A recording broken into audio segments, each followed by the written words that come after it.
Honorable Vice Chancellor Ma'am, Dr. Silvamurthy Sir, Dr. Nutan Kaushik Ma'am, Mr. Purushottam Khatiwada Sir, and distinguished guests.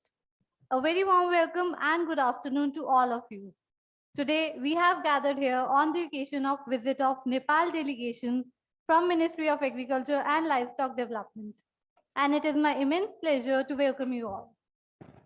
To mark the occasion, we'll start with the felicitation ceremony. I would like to request Dr. Nutan Kaushik ma'am to kindly felicitate Mr. Purushottam Prasad Khatiwada sir.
Now I would like to request Dr. Ravindra Raina sir to kindly felicitate Mr. Yadav Padyoti sir.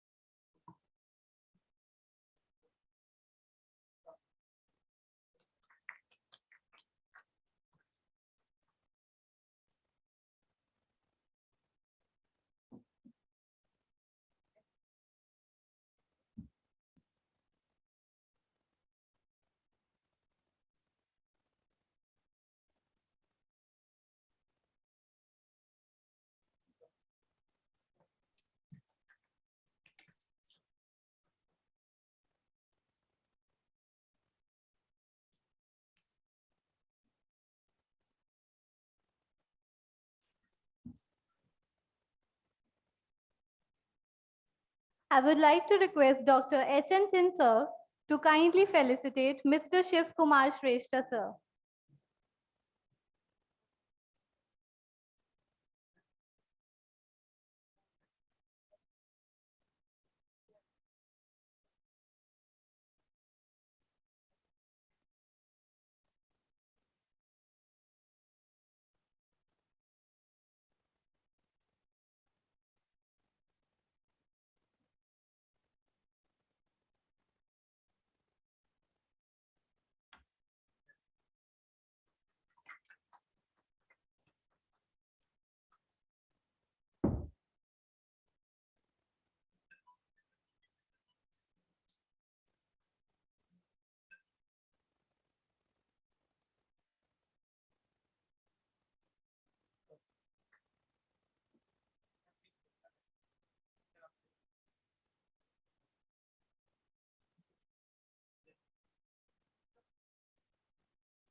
We all understand the importance of agriculture and livestock in our day-to-day lives, and the role of science, technology, and innovation plays in its transformation and development. Modern era contemporary science is marked by expanding and diverse forms of teamwork. Collaboration across organizational and cultural boundaries extends from the possibilities of discovery. International collaborative research projects often provide findings beyond what team could achieve alone. Keeping up with the spirit of working together for a better tomorrow, we warmly welcome our prestigious delegation from Ministry of Agriculture and Livestock Development, Nepal, to MIT University, Uttar Pradesh, Noida. To begin the meeting, we may request everybody to give their brief introductions.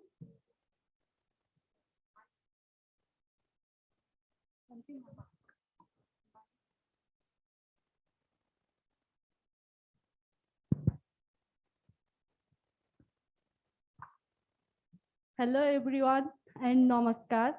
My name is Monita Tamang. My work at local government municipality and as a technician. Thank you. Hello, Namaste. I am Tekras Paudel from Kawasaki municipality from local government. Thank you. Hello everyone, my name is Sisir Pandit and I'm working at Fedikola Rural Municipality Office, which is located in the Sangza district of Gandaki province in Nepal. Thank you. Namaste and good evening, everyone. I am Praveen Lama from Saura, better known Saura, Ratnanagar Municipality, Chitwan. Thank you. Hello, Namaste. I am Narendra Bhandari from Devchuli Municipality. Namaskar, I am Yovan Kumar Sunuga. I am from Manthali Municipality. I am working as an agriculture technician. Namaste, I am Pratap Pandey. I am from Bhanu Municipality, Tanau, and I work as an agriculture officer at Bhanu Municipality, Tanahu, Gandaki Province, Nepal. Thank you.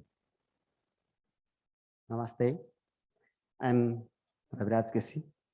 I am from local government, Thakregaon Rural Municipality, Dading, Bagmati Provision, Nepal. Thank you.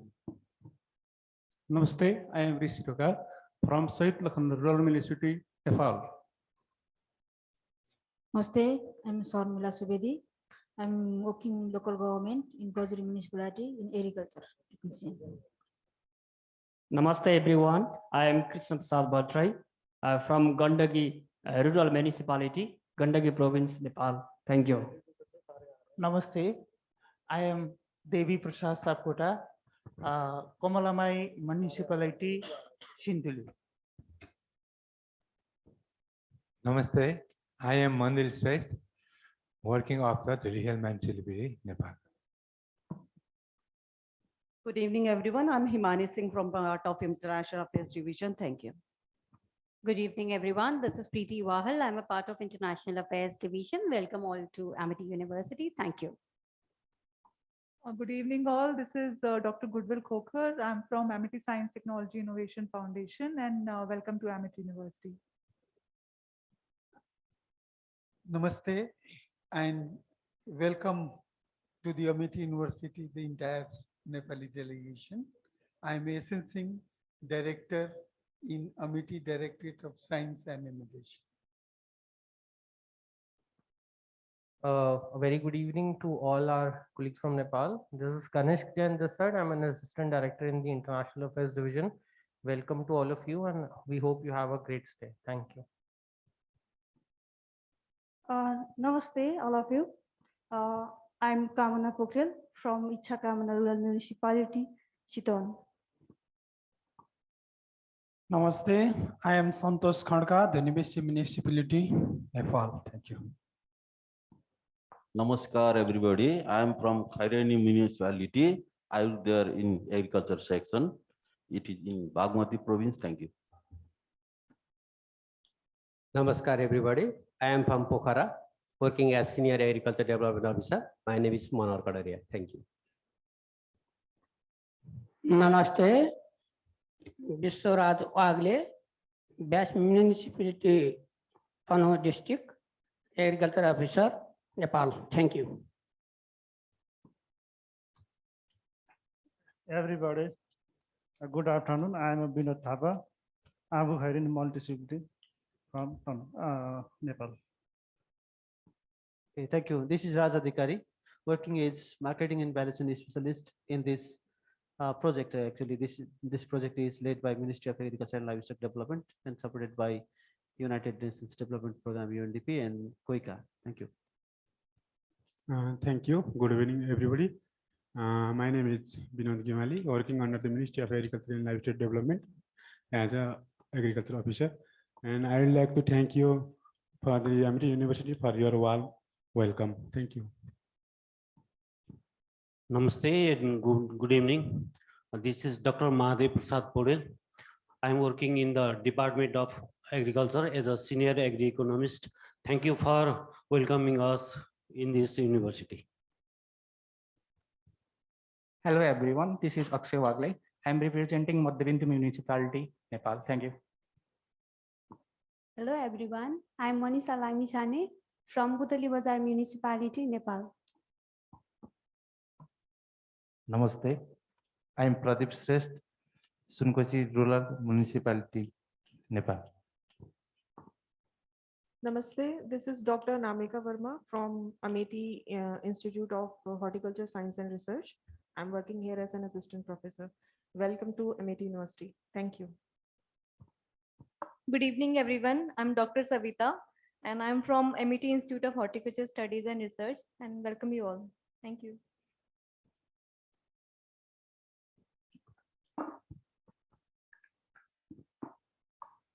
Thank you. This is Sibakumar Sastre, National Project Manager, Fruit and Vegetable Value Chain Project in Nepal.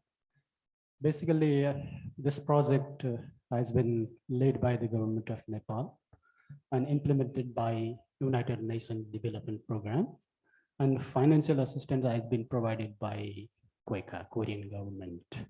In this occasion, I would like to thank Amity University on behalf of UNDP, Queka, and Nepal as well, for this warm welcome and felicitation. And this is all for now. Thank you. Thank you. I'm Dr. Nutan Kaushik, working as Director General at Amity Food and Agriculture Foundation. Thank you. Thank you and namaste. Good afternoon, everybody. I am Purushottam Khatiwada. I work for value chain development of fruits and vegetable project as a horticulture specialist. Thank you. Namaste and good afternoon, everyone. I'm Yadav Padyoti. I work as a senior agriculture economist in Ministry of Agriculture and Livestock Development, and also serve as a national project director for this value chain for fruit and vegetable development project. Thank you very much. And I thank you from the people of Nepal and government of Nepal and from our side for this warm welcome. And I'll wait to learn many things from here, this Amity University and colleagues from here. Thank you very much. So Dr. Nutan. Yes, thank you. Welcome, sir. So Dr. Silva Murthy, sir, is joining online. Welcome, sir. To this. Thank you, Dr. Nutan. Let me also introduce myself. My name is Dr. Selva Murthy. I am the president of Amity Science, Technology and Innovation Foundation, and also Chancellor for Amity University, Chhattisgarh. So it's a great pleasure to welcome a very high-powered delegation, the young budding agricultural scientists led by Mr. Purushottam ji, Mr. Yadav ji, Mr. Shivakumar ji. And it's a great pleasure to see all of you in our campus. I wanted to be in person to receive you, but unfortunately, due to some exigency, I'm not there in person. But it's a great pleasure to meet all of you online, and certainly one day I'll come because I have a close link with Nepal. I used to come to Tribhuvan University and also your medical college. I was involved when I was with the government. So certainly I would like to meet you sometime person, and then I will also be talking to you during the course of this deliberations. This visit is important for both Amity and yourself, because we want to build a strong partnership, research, academic partnership with Nepal through you, this delegation. So that is why your visit is very important. I see great many people from agri-economics, agri-entomology, agri-extension, horticulture, soil science, all very important part of agricultural science. So it is very important for us. We have a very strong research and academic group in Amity. So certainly it will be a great opportunity for both of us to build a strong partnership, which is long lasting and also mutually beneficial. to both Nepal and India and Amity. Thank you so much. Welcome to Amity once again. Thank you, sir. Thank you, sir, for your blessings. And now we also have VC ma'am. So welcome. We welcome VC ma'am for this meeting. So we can continue with the program. So thank you. Maybe VC also will say a few words. Okay. Madam, Ma'am, would you like to say a few words, ma'am? Dr. Balvinder Shukla is the Vice Chancellor and has been with this Amity group for more than 28 years, building the whole Amity group. And she has 40,000 students under her, along with about 3,000 faculties, 5,000 PhD scholars. So it is the parent university of our Amity group. Over to you, madam. Thank you very much, Dr. Murthy ji. A very esteemed the guest, Mr. Purushottam Katiwara ji from the MoALD UNDP team, and my colleagues, Dr. Selva Murthy, Dr. Nutan Kaushik, and all the team from the Ministry of Agriculture and Livestock Development in Nepal for this important program. So first of all, I, on behalf of Honorable Founder President, Honorable Chancellor, and the entire team of Amity University, extend very warm welcome to you at Amity University's campus. I would have loved to meet you people personally, but there was something very, very urgent, and where I'm online present parallelly.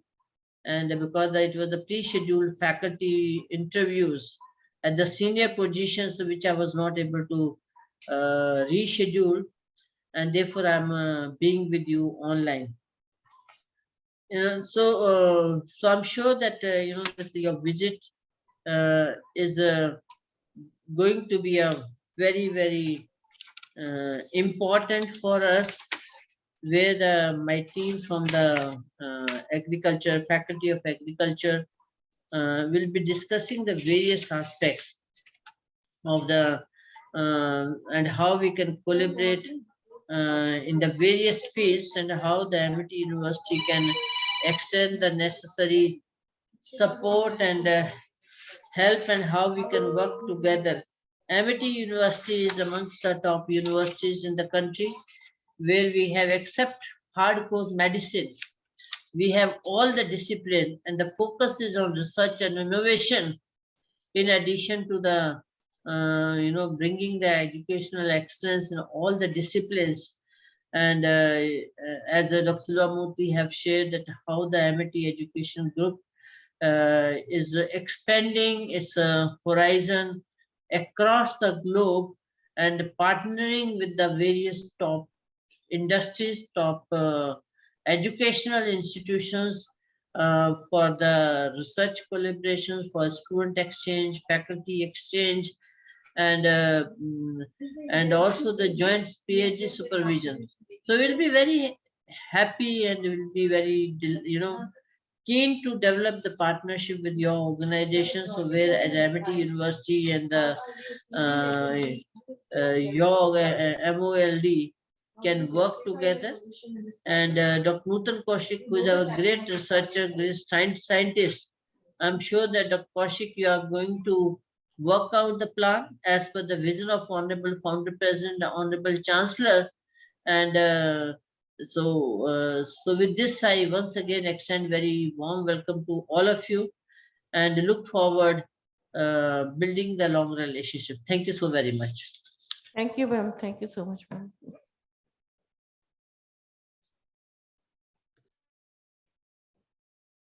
As our first speaker, we have Mr. Purushottam Prasad Khatiwada sir, horticulture specialist in value chain development of fruit and vegetable project, a joint initiative of Ministry of Agriculture and Livestock Development and United Nations Development Program in Nepal. Sir is Masters in Horticulture from University of Reading, the United Kingdom, having vast experience as Senior Scientist Horticulture Employer in Nepal Agriculture Research Council, National Horticulturist Employer in Food and Agriculture Organization of the United Nations, Nepal, Horticulturist Employer in Pakribaz Agriculture Center, and Assistant Horticulturist Employer in Government of Nepal. Sir is actively involved in planning and monitoring of project interventions, knowledge management, strengthening the capacity of project partners and partners coordination. Participated in about 3 dozens of trainings and workshops related to horticulture technologies.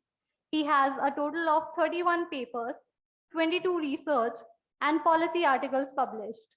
We welcome you, sir. May we please request you to brief us about the program.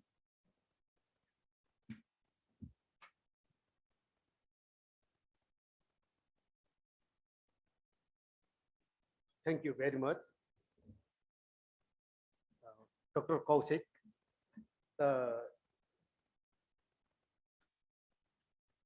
eminent scientists and professors from the university, this Amity University, the young future of agriculture of India, the student of Amity University, and my fellow participants. First of all, I would like to thank from my core of my heart that for your warm welcome and receiving us in this esteemed institution.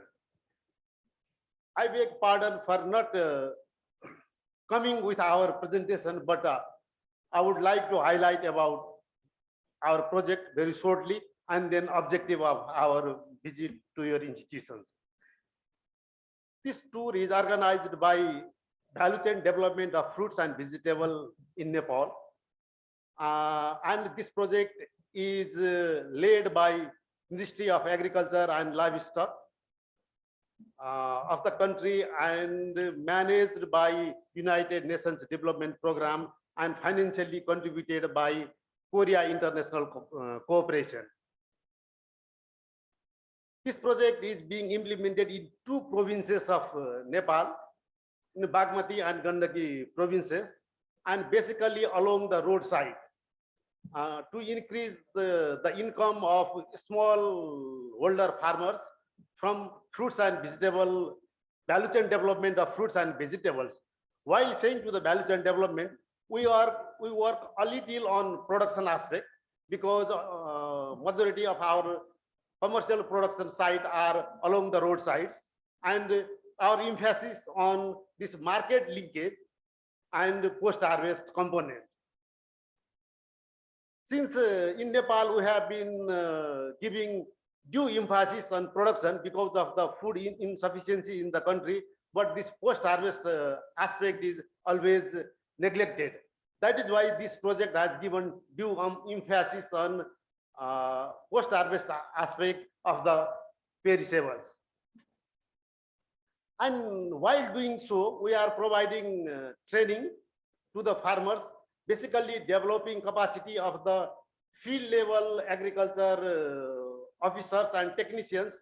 And you saw that in introduction, majority of our participants are the one who are really working with the farmers to raise their income from the development of horticulture sector.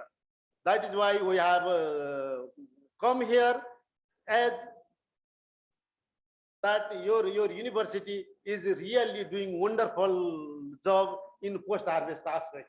That is why our team was so keen to visit you and learn more out of the research and extension conducted by these esteemed institutions.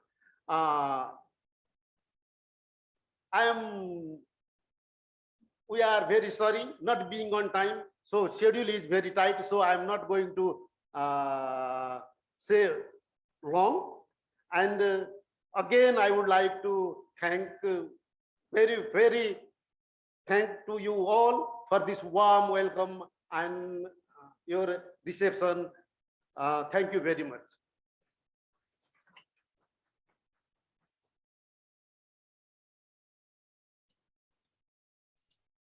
Purushottam ji, we have a very strong post-harvest group. Professor Sunil Saran and the team has built, and now Dr. Nutan Kaushik is actually looking after this and leading. She is the leader there for that group. So we will certainly see that post-harvest, how we can give support to your team and to yourself. It's a very important area for our country as well, being a tropical country. So Thank you. Welcome to Amity. Thank you so much, sir, for your precious words. As our next speaker, we have Dr. Nutan Kaushik, ma'am, Director General, MAT Food and Agriculture Foundation with us. Ma'am has PhD from Indian Agriculture Research Institute and extensive experience of over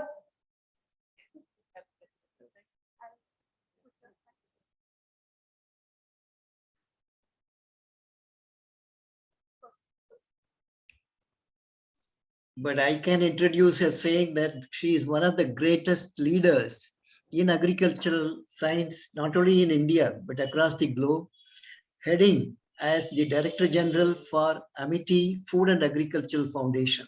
Like FAO, Dr. Ashok Chauhan, the founder president, has started Amity Foundation, Amity Food and Agricultural Foundation. She is the chief and Director General of this foundation. Over to you, Dr. Nutan. We are proud to have such leaders in Amity. Thank you, sir. Thank you so much, sir. I would like to welcome you all on behalf of our Honorable Founder President, our Honorable Chancellor, sir, and our Honorable Vice Chancellor, ma'am. I would like to once again welcome you all. So I'm very pleased that all of you are here finally, because initially you were planned to be on 14th. So, and then later on, then you said that because of you could not get the flight and so on. So finally, it's better late than never. So we are glad that you people could make it up and to come to visit to Amity University. Though you are late, but I don't think that we are that late that we cannot cover the. I think this will be sufficient. This will give us sufficient time to interact with you and to develop a future plan, like future roadmap, how to continue this relationship further. So for that matter, I have visited Nepal quite many times. I had this international USAID project, IPM CRIS project, for which Nepal was one of the partner countries. So during that, we used to interact with each other. And then I visited many fields during this IPM demonstration fields in Nepal. So I'm quite well versed with the Nepal. So so that way, really feel that I'm reconnected with the Nepal now, because after that IPM CRIS project was over, there was Portwell has joined some other group in Australia, who was basically leading that project. So I'm still connected with Podwal, but he's not no more in Nepal. And there, Vasudev Pokhrel was there. Now he has joined Maryland University. You know Vasudev, no?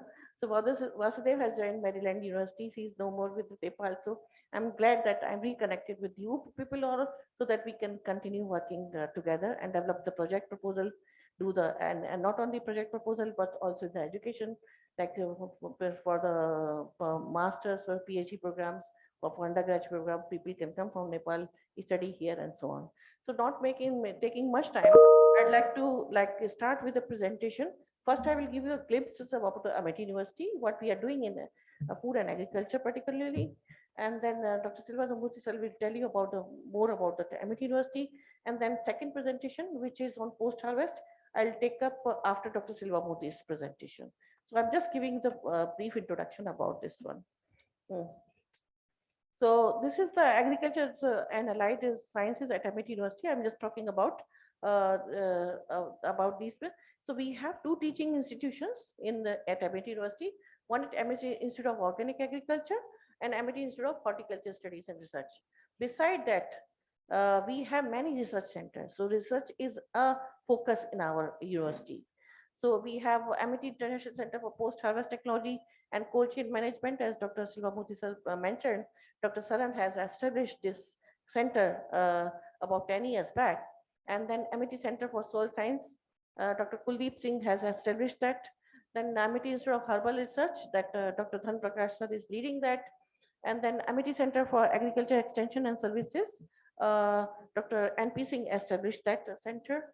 Then Amity Center for Biocontrol and Plant Disease Management, Dr. B.K. Goswami, who's late Dr. B.K. Goswami established this center at Amity University. And then Amity Food and Agriculture Foundation, which has been. So these are the institutes and centers. So basically institutes, they deal with both the academic as well as the research activity, while research centers, they do they offer the PhD degrees, and they do the more focused into the research aspects. So these are the programs which we offer. Undergraduate, we offer BSc Honors Agriculture. And then in postgraduate, we offer MBA Agriculture and Food Business. We offer MSc Agriculture, Agronomy. We have first MSc Horticulture and Post-Harvest Technology. And then PG Diploma in Plant Production. Then in the doctoral, we have PhD in Agriculture and PhD in Horticulture. So these are the academic programs which we offer, these two institutions offer.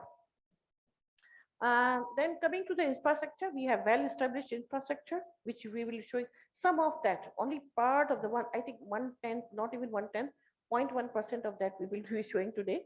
So because Amity University is huge, if you want to see, it will take a lot of time. So we are just showing some of the selected labs because your focus was only on post-harvest. So today we are going to showcase some of the labs also after this program.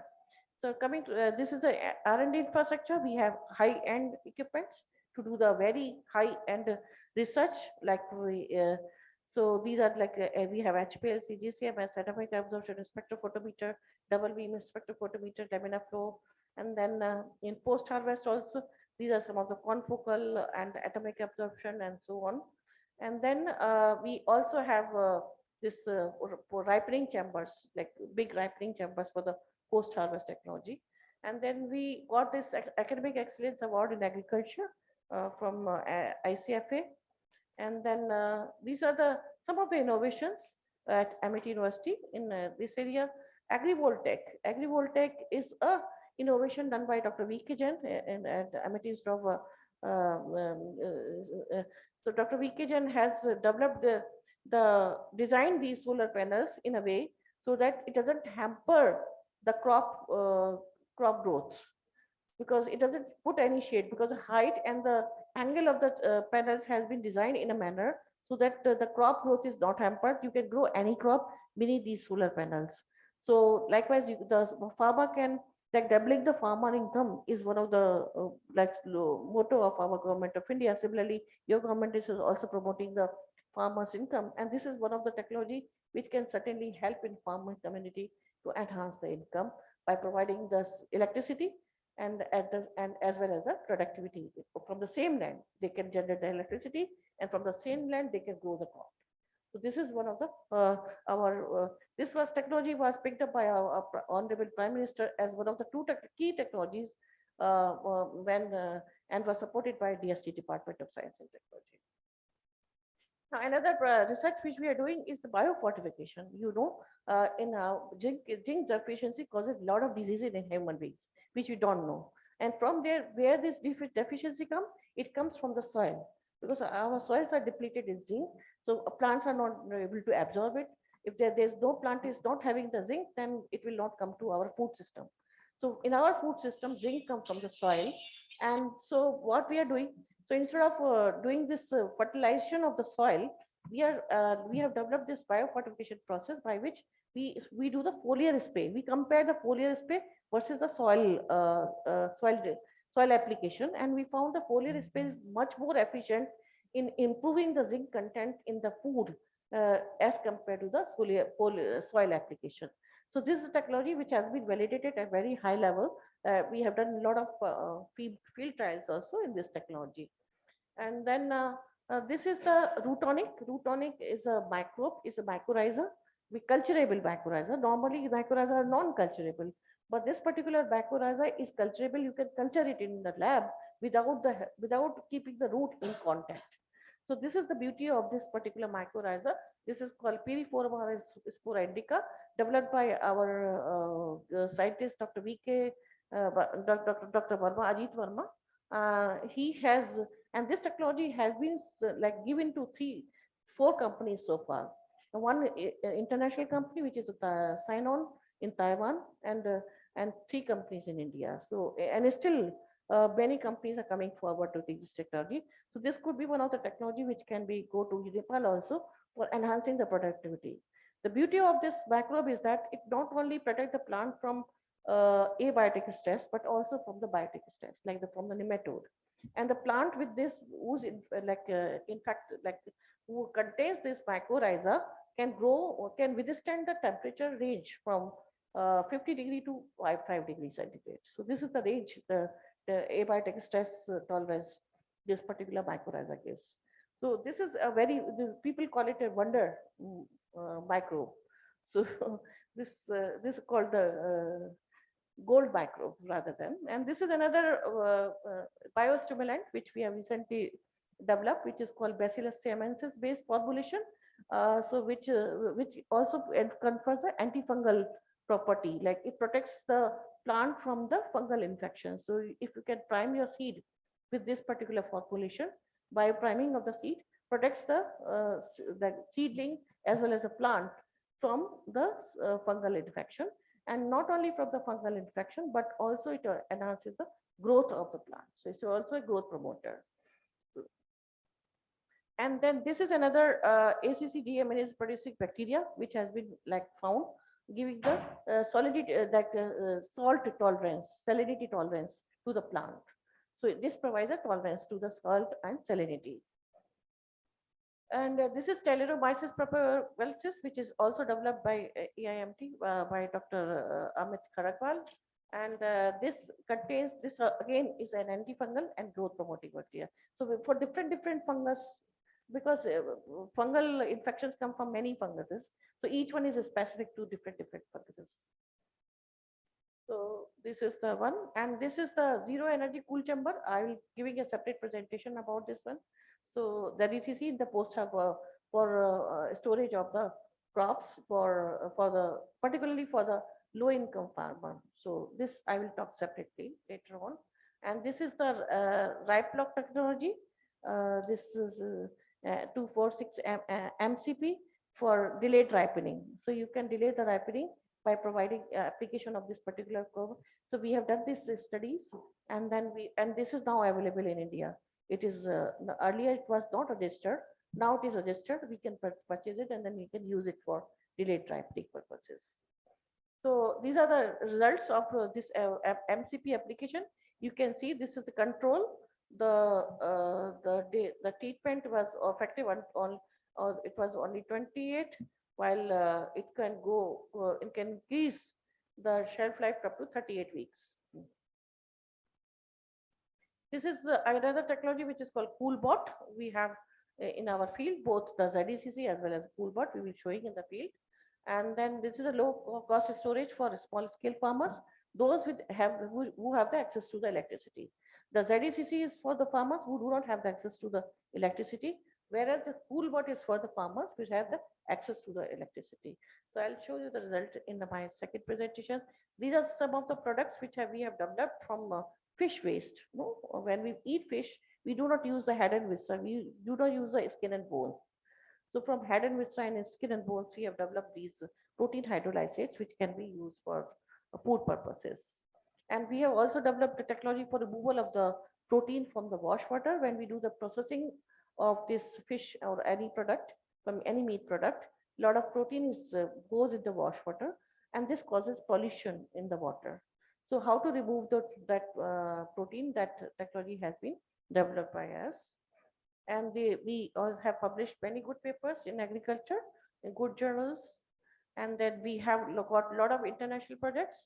Like recently, this is the APN project, which we are doing from Asia Pacific Network Project for climate smart agricultural practices, imparting the training to the master trainers, and master trainers in turns are like the one which you are having now. You are having the master trainers with you, and then they in turn will be imparting the training to the farming community. Similarly, we have the project from APN where we are teaching, where we are giving the training to the master trainers on climate smart agriculture practices. Similarly, we can have this type of project with Nepal also later, sometime later. And so these are some of the, like I was talking about this APN project. So we have Bangladesh, Afghanistan, and from Australia as a partner in this one, in this project. In future, we will keep you also in mind when we develop any such type of project. And then this is a master training workshop which we conducted here in the same hall where we are sitting. This was just before the COVID in February 2020, and in March we had the COVID. It's just before that. And this was the press coverage which we had for this one. And then when the first COVID outbreak was over, then we conducted the farmers training program face to face. So this is how we conducted this farmers training program. And we also give this one, a lot of women farmers, they participated in this training programs. So, and then we have developed this manual, farmers training manual. So for the climate smart agricultural practices. And we are also giving the training on the sericulture in Lucknow. Dr. Shalini Singh is there, is a director of AFF, AFF Uttar Pradesh chapter, and she is conducting giving a lot of training on the sericulture part also to the women farmers, particularly to the women farmers. So we have conducted one training so far, and another training is due, and we will be conducting it soon.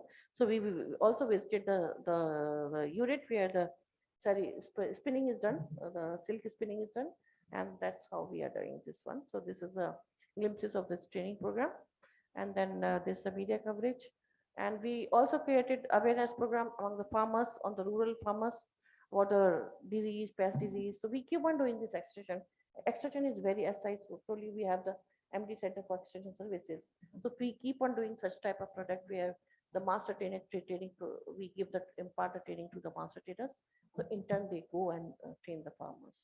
So this is in brief. I think this is the about this. These are very skill enhancement programs we conduct at the rural level.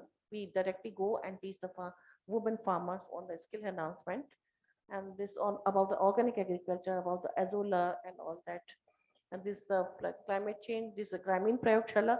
So we established a lab in the village itself, where the women were told, particularly the women farmers, they were trained how to prepare the trichoderma on their own, like by using the pressure cooker, and then seeing in the microscope and so on.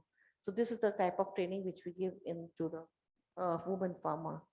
And then this is the training which we give to the farmer on the value addition part, like how to prepare how to use a tomato for sauce preparation, tomato puree preparation, and this is the tomato concentrate preparation. And then this is the pickling training. Then this is the we've developed a very unique combination, like nutritious product called the bale and avla leather, because which is not yet tried by anyone.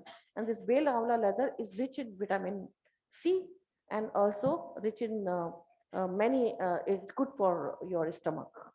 So this not only is a like value added. This is not only utilizing your fruits efficiently, but also also addressing the nutritional problems. So this is the beauty of by doing this value addition. You just don't do the you just don't focus on the traditional ones, but you also can do the modern combinations and try to solve the current nutritional problem. And this is how the whole thing, we give the training on how to prepare the puree pulp from the avla, how to prepare the pulp from the bale, and how to prepare the leather, how to do the quality inspection and all that. That kind of training we give directly to the master trader also, and also to the farming committee. So both are covered in this. So this is another post-harvest technology which we give to the farmers, and like packaging, how to package, because a lot of damage occurs when the food, vegetables and fruits are transported from field to the market.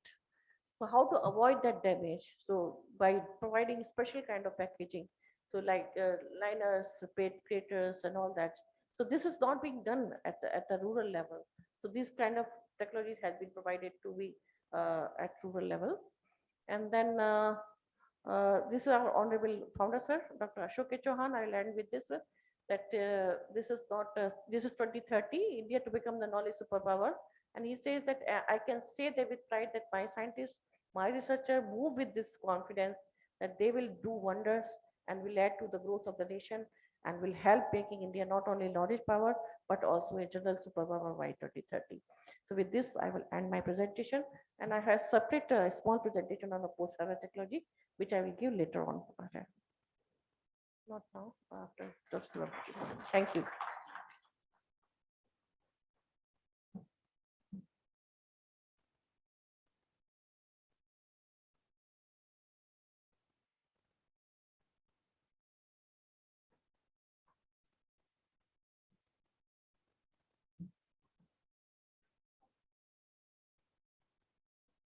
Thank you very much, ma'am, for your humble and informative words. As our next speaker, we have Dr. Silvamuthi Sir, President, Amity Science, Technology and Innovation Foundation and Chancellor, Amity University, Chhattisgarh with us. Dr. Silvamuthi Sir has PhD from Delhi University and a Doctorate of Science from Bangalore.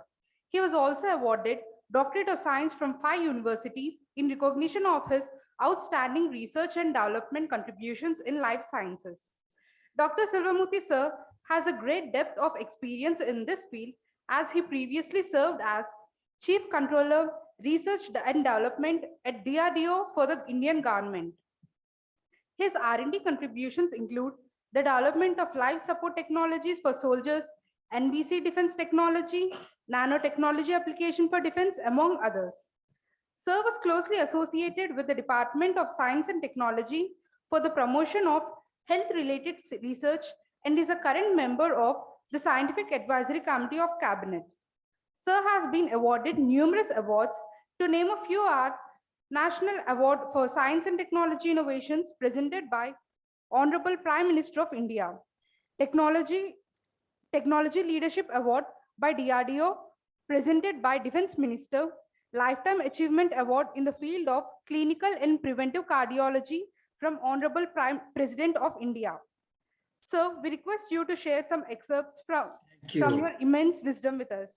Thank you so much.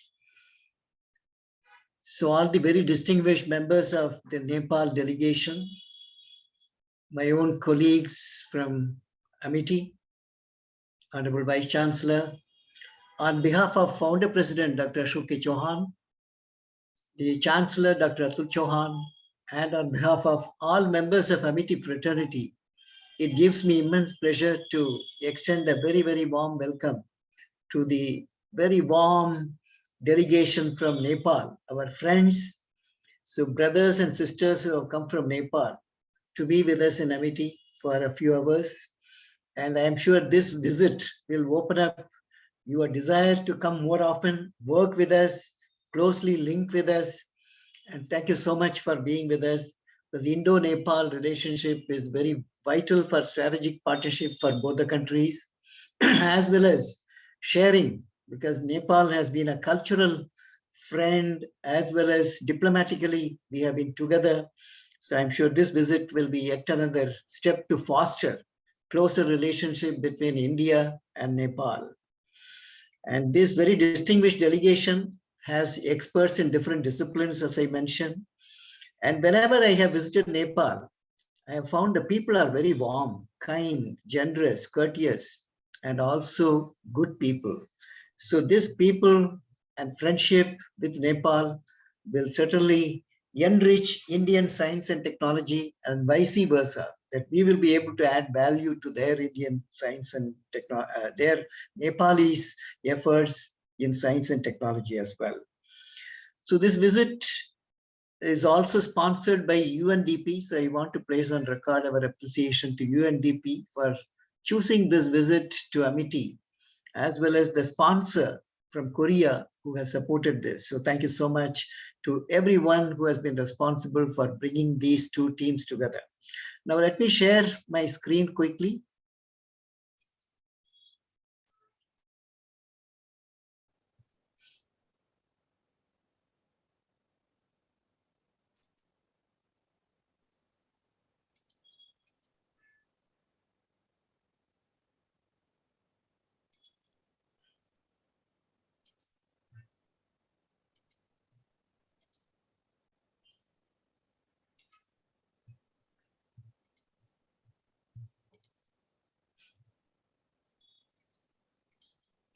Dr. Nutan, are you able to see the slides? Yes, sir. Thank you so much. So welcome. And so particularly the Ministry of Agriculture and Livestock Development, Nepal. And thank you so much for sponsoring this delegation to be with us, and let us build some good partnership. And again, gratitude to UNDP for this opportunity. You saw this great personality, Founder President Dr. Ashok Chauhan. And for him, research innovation is his own life. So Dr. Ashok Chauhan, he himself is a researcher, innovator, academician, entrepreneur who has built this whole Amity universe. Today we have 1,85,000 students, 10,000 faculties, 5,000 PhD scholars. And all this has been built by this great personality, Dr. Ashok Chauhan.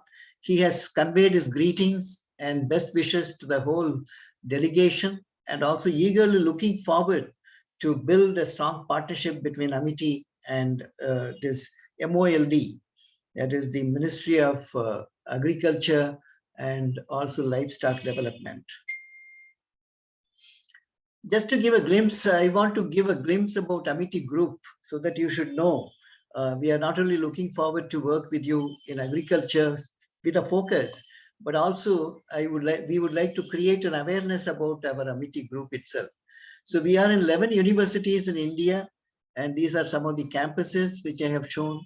We have 18 campuses abroad, including Dubai, Mauritius, Singapore, London, Romania, China, US, Abu Dhabi, Amsterdam, Nairobi. So all these countries, we will soon have in Nepal also sometime soon.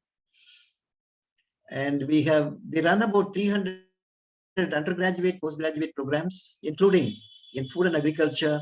And also the post-harvest, we have a very strong international center of post-harvest technology and cold chain management, which Dr. Nutan Kaushik will give a special presentation immediately after this. We also have virology and immunology dealing with the plant viruses, plant pathogens. We have biocontrol and plant disease management, and also biofortification in agriculture. So these are some of the courses which we run.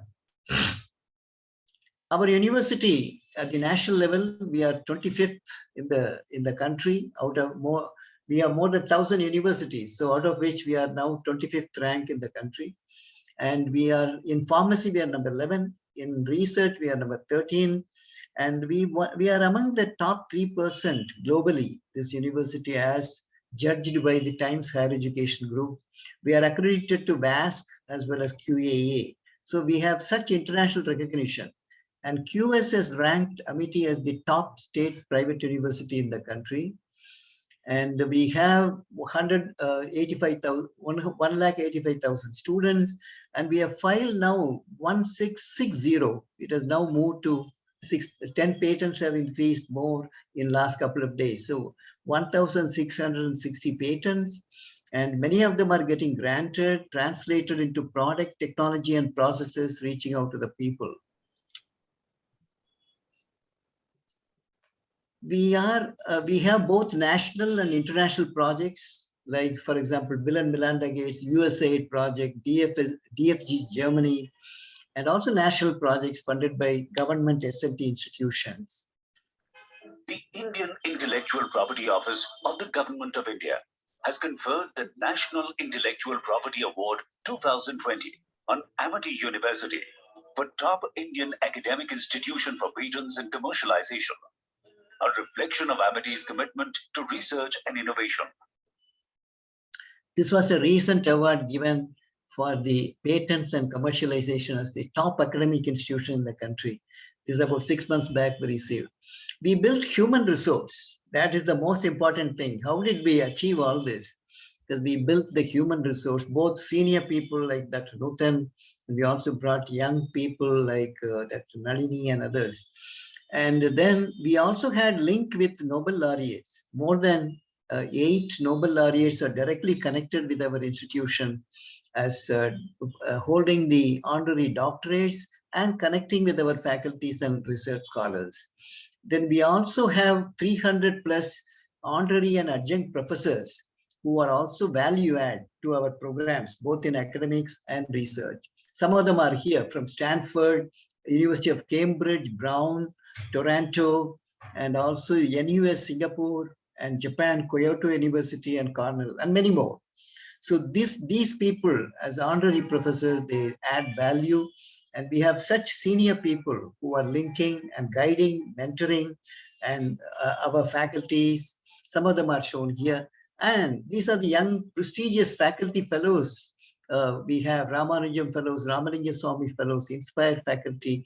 In addition to brilliant our own faculties, we also have such the prestigious postdoctoral fellowships, awardees with us. And we have an IPR cell. We connect with seamlessly with our stakeholders. We have a Directorate of Innovation and Technology Transfer. And we have Amity Technology Enabling Center, Entrepreneurship Development Cell. So these are the systems we created, bringing people, creating the system and processes. Then we also have Technology Enabling Center of DST for maturing the technology to reach out to the industry.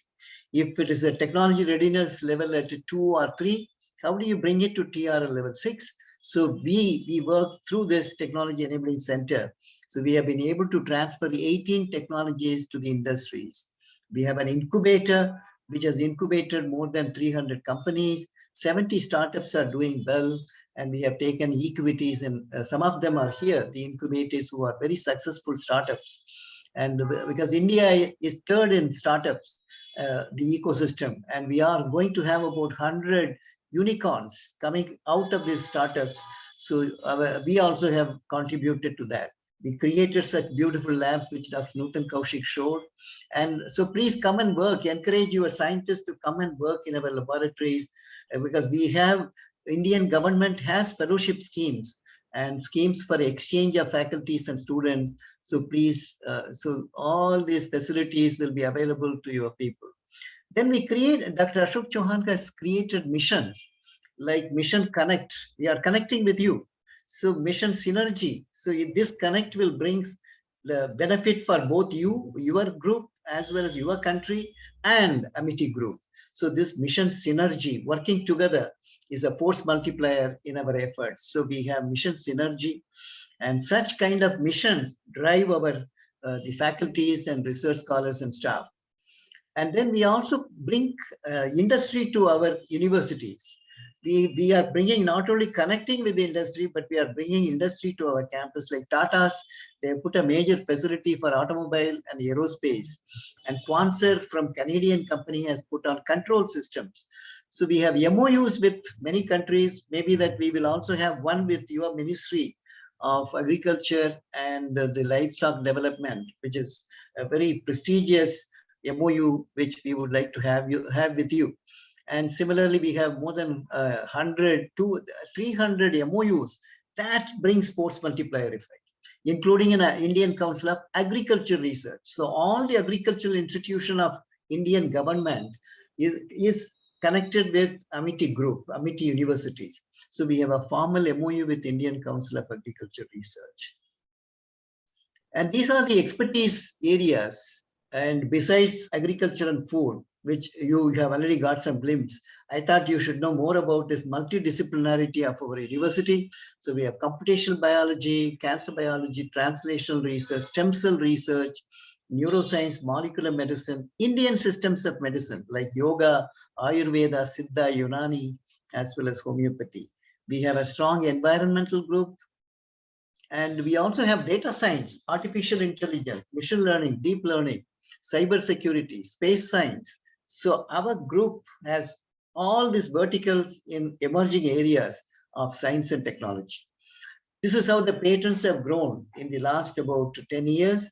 You will see we have reached 1660, and which is the latest. And we also publish papers in journals of repute, like all the top journals, Nature, Science, New England Journal of Medicine, the Lancet, and also the journals like Nanoscience, Nanoletters, and Nano Today.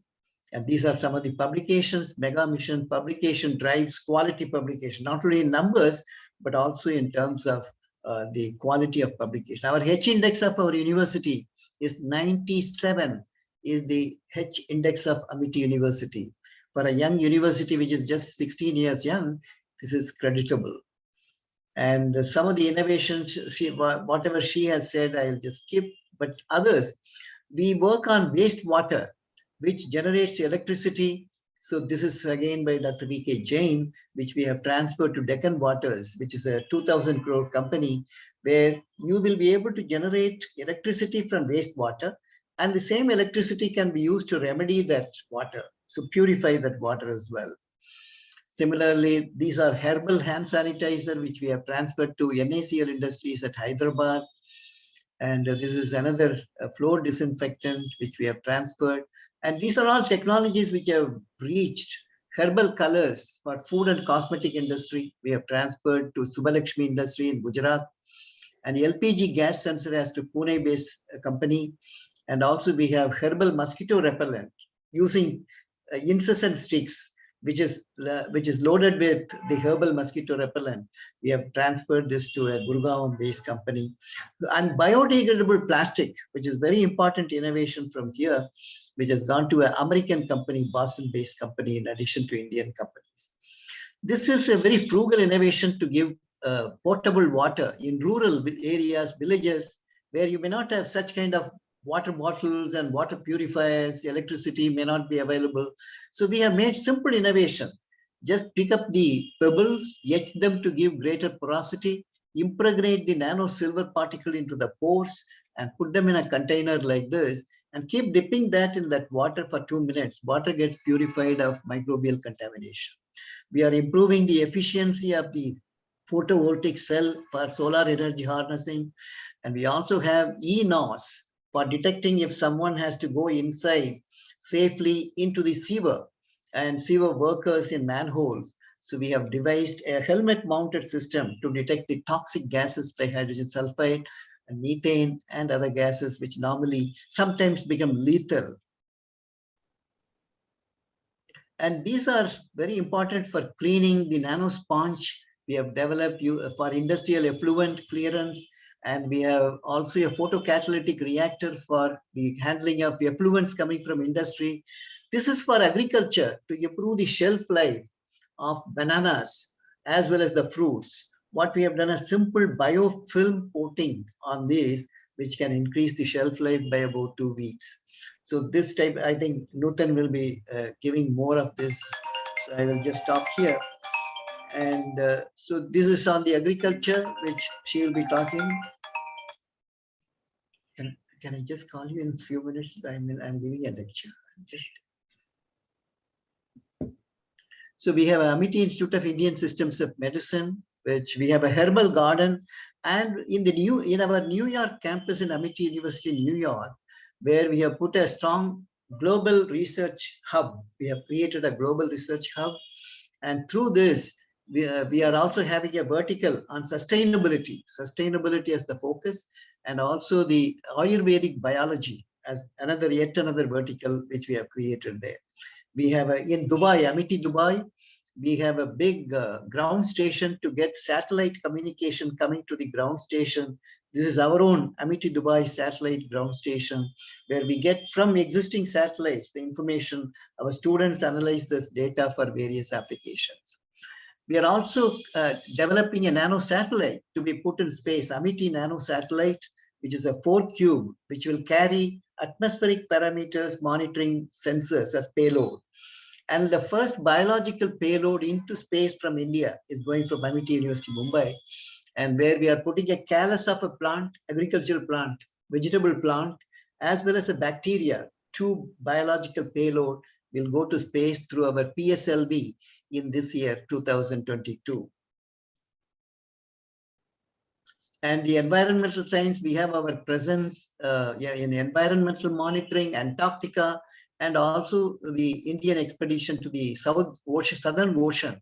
We carry out research on how does this expedition affect the air, water, and soil. So we are looking at in a longitudinal manner.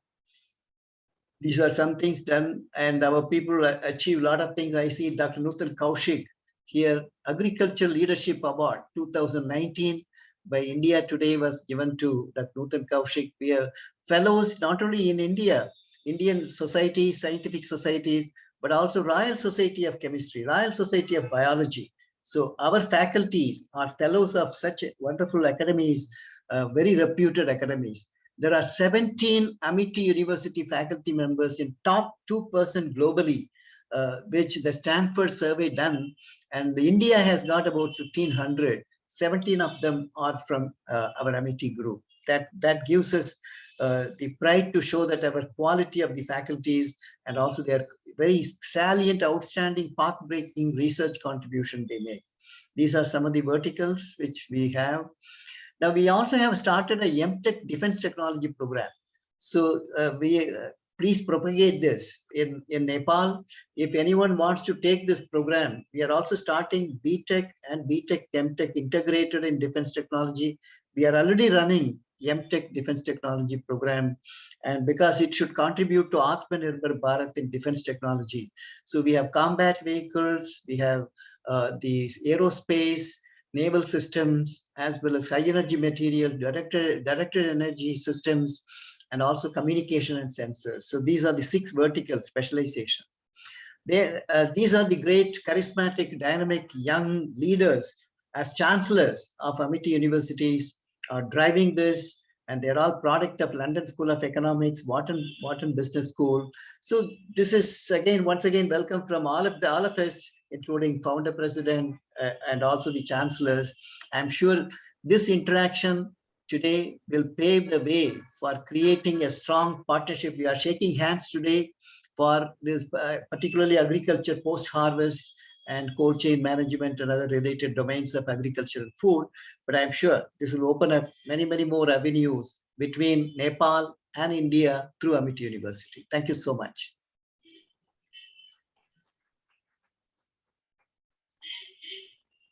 Thank you very much, sir, for your kind and motivating words.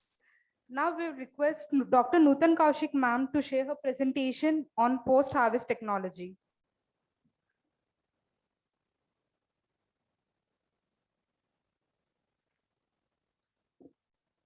Thank you, sir, for giving such a nice presentation about the MIT universe, I would say. And this is not a very big presentation. I have made a small presentation on the post-harvest technology, but since your visit is all about to learn about the post-harvest technologies. So just in brief, I will give you what all we have done in this area.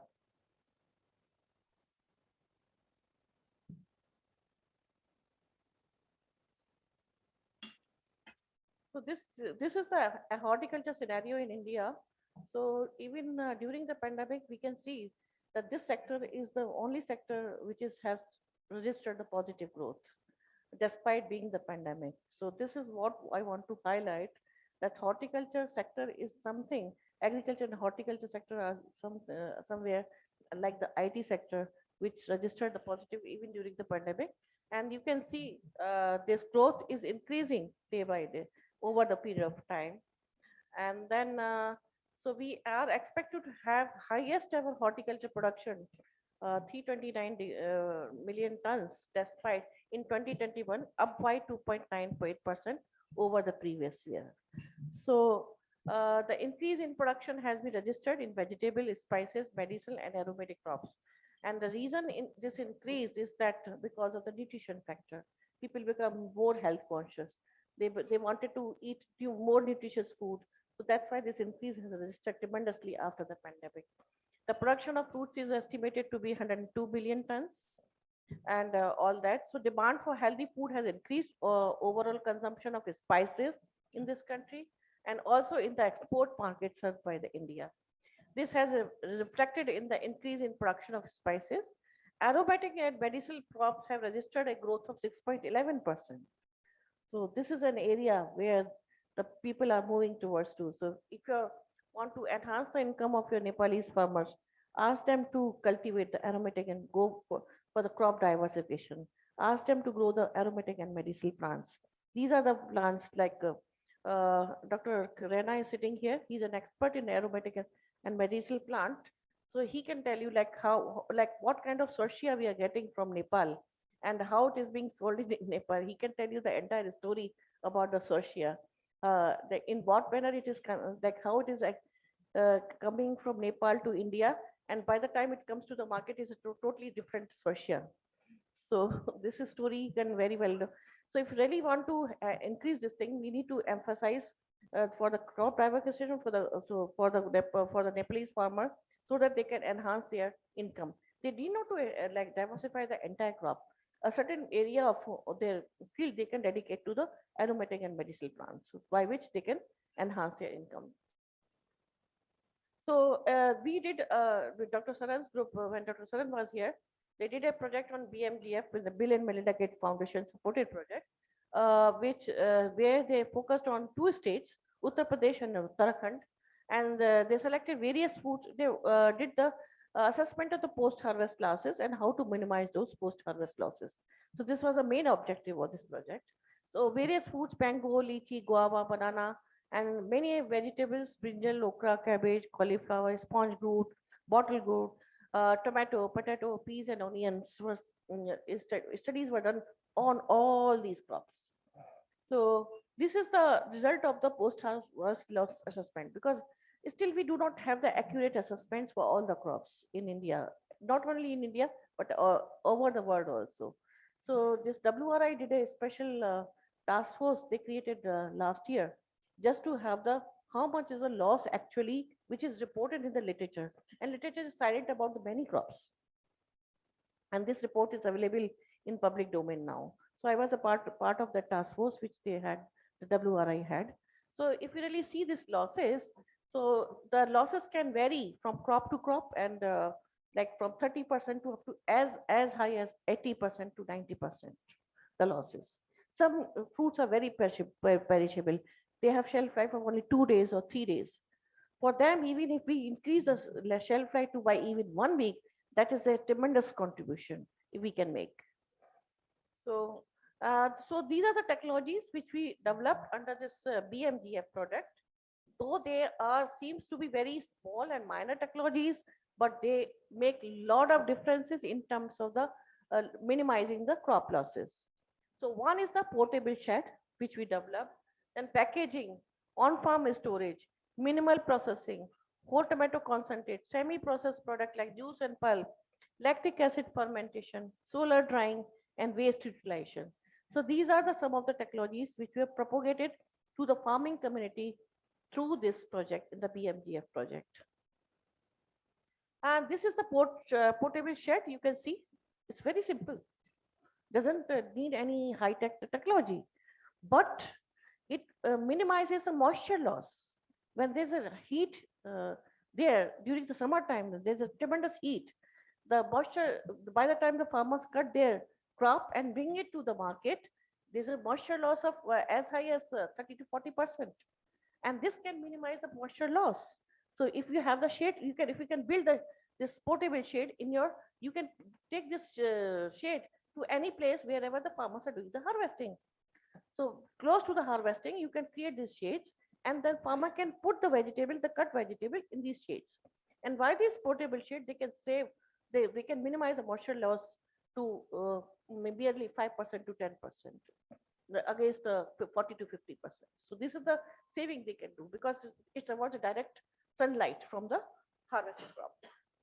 So commodities can be shifted under shade to prevent the moisture loss, and shade can greatly reduce the temperature of any of produce. The temperature of the produce is also reduced because of this shade.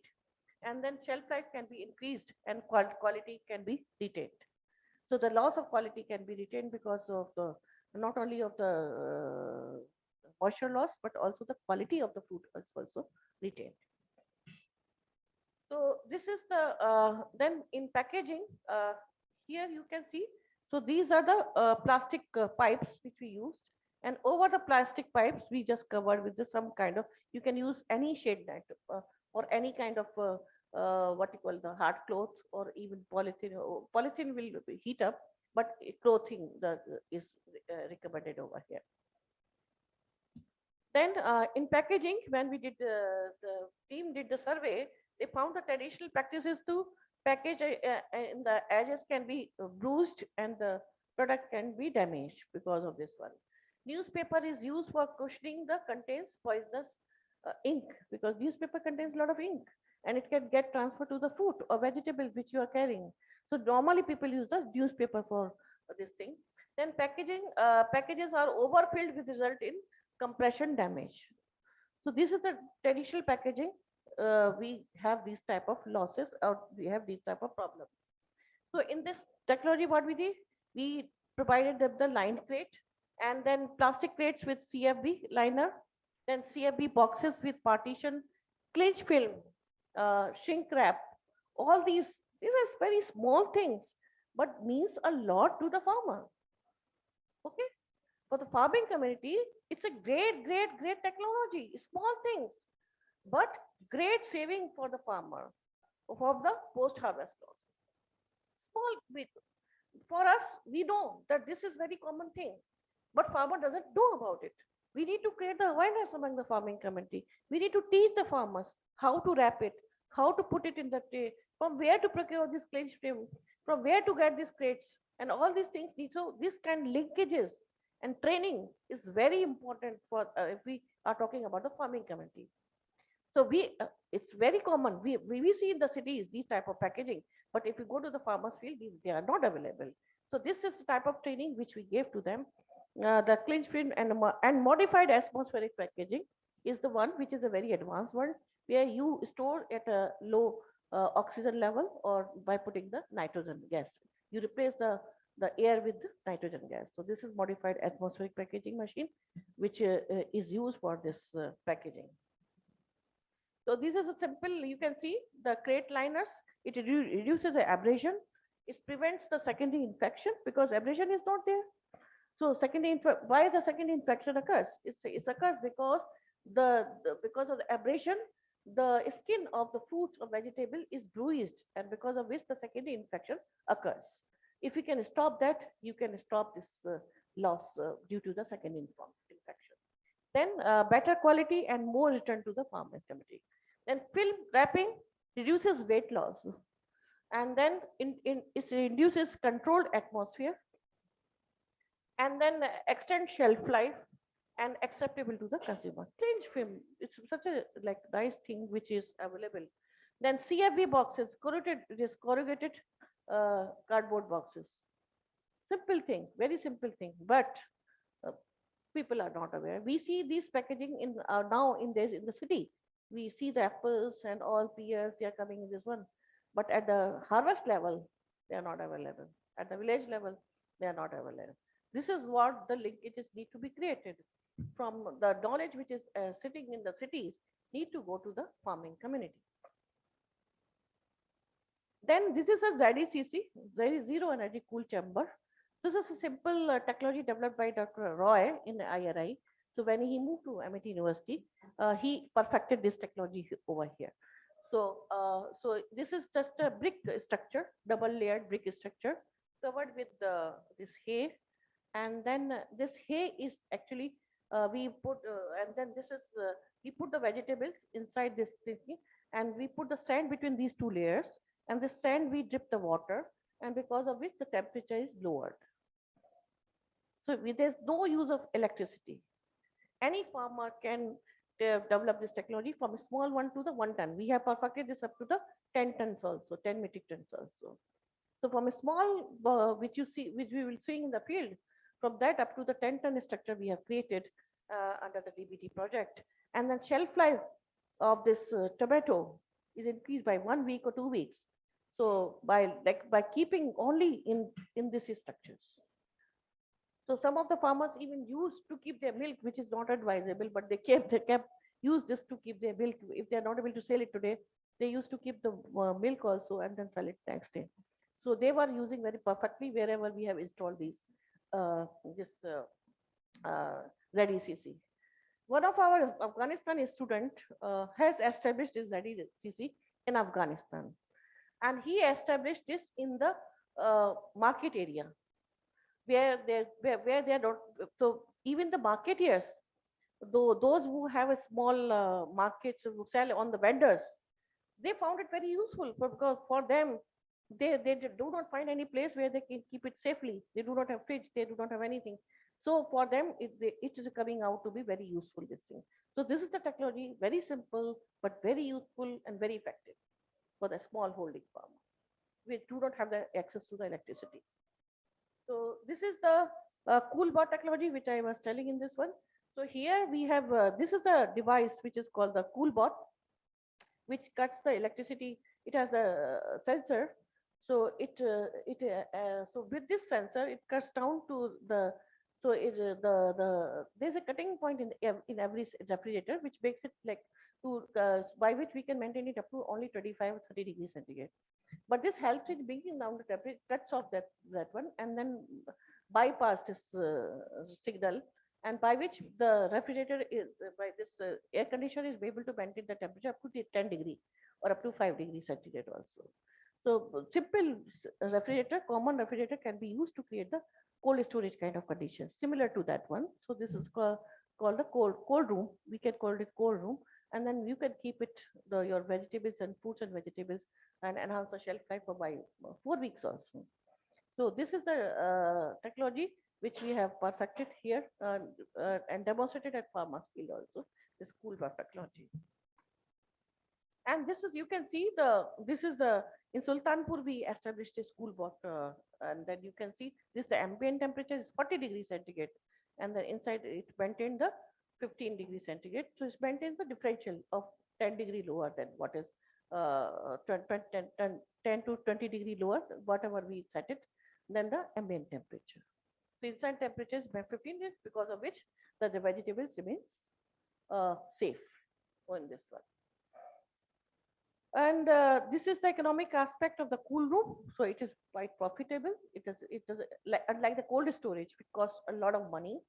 This doesn't cost that much of money, and you can save the money by having this cold storage structure, cool water structure. Then in DBT project, this was about the BMGF project, where we did the assessment of the losses, and we provided certain technology to the farming community to prevent those losses. In the DBT project, we did the transfer of the technology. The same, we established 3 common facility centers with equipment in the UP, and we created on-farm storage like the ZECC, 1 quintal capacity, and walk-along cool chamber, 1 metric ton capacity. And then ZECC have been developed by Professor S.K. Roy, as I told you earlier. So this has been achieved in this one. We again demonstrated the packaging of the crate liners, clean stream in this project. Here we did something additional, which is called the waste utilization. So this waste of cauliflower leaves was converted to keratin enriched pill. So which I will show you. And then whole tomato concentrate puree preparation, semi-product, processed product, pulp and juices preparation of processed product, and then blended processed product, as I showed you. The leather preparation was this thing. So these are some of the pictures of this training programs which we conducted. Dr. Saran, you can see here. And then this is the farmers are preparing the processing of the tomato here. They are blanching the peas here, the bottling the juice. They're doing the cutting here of the vegetables. Similarly, here also you can see how this is the second farmers training in Gautam Buddha Nagar. Then this thing I'll show you. So here you can see the ZECC, here, the ZECC. The farmers are very effectively using this ZECC here. And then value-added products. So this whole tomato concentrate and semi-products were developed, the training was imparted to the farming community. So each step was done by themselves under our supervision, under our guidance. So like this, I already showed you the bale and avla processing, leather. So the result of the mini, etc. So this is the waste utilization which I was talking about. So this you get plenty of this cauliflower leaves, and it is rich in vitamin this carotene. So we did this study and found that we prepared the powder out of it, and we prepared the pill out of it, and then we mix it with wheat flour, this one, and then we dried the leaves and we prepared the leaf powder, and then we prepared the capsules out of it. This was patented and then was utilized for as a vitamin carotene rich pill. And then these are some of the squashes and value-added products, from fruits and vegetables developed by our students and some under the project. So this is the whole value range which we have developed, this one.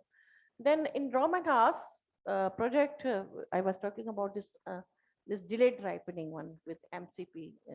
So this delayed ripening project was conducted with the help of the Roman House funding from USA funding, and where we did this. This is the chamber where we put this MCP. We release the MCP. We put the fruits behind, and then the 126 MCP is like applied over here on the fruits and vegetables. and then we back it, and then we keep it here. So you can see the ripening was delayed for as high as, you can see this one, this is the Alfonso, C is the control, and then T is the ripe lock. You can see the bag opened on 21st day, had very, at 24 degrees centigrade, has very high amount of this one, no damage and all that.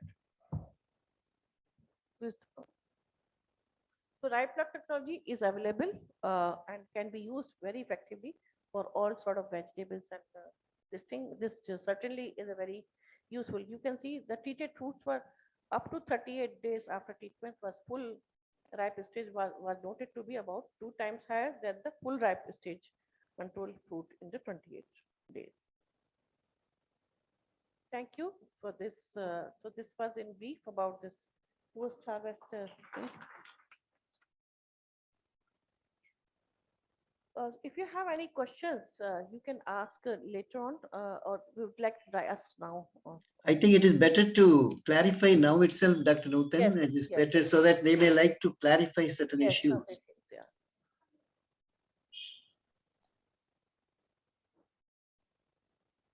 Anybody from the audience would like to add something, or if you one of you would like to add, I'd like to clarify something.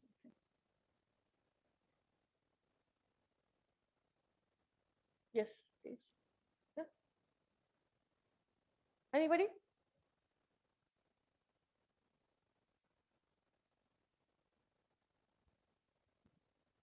You can take this one, Mike.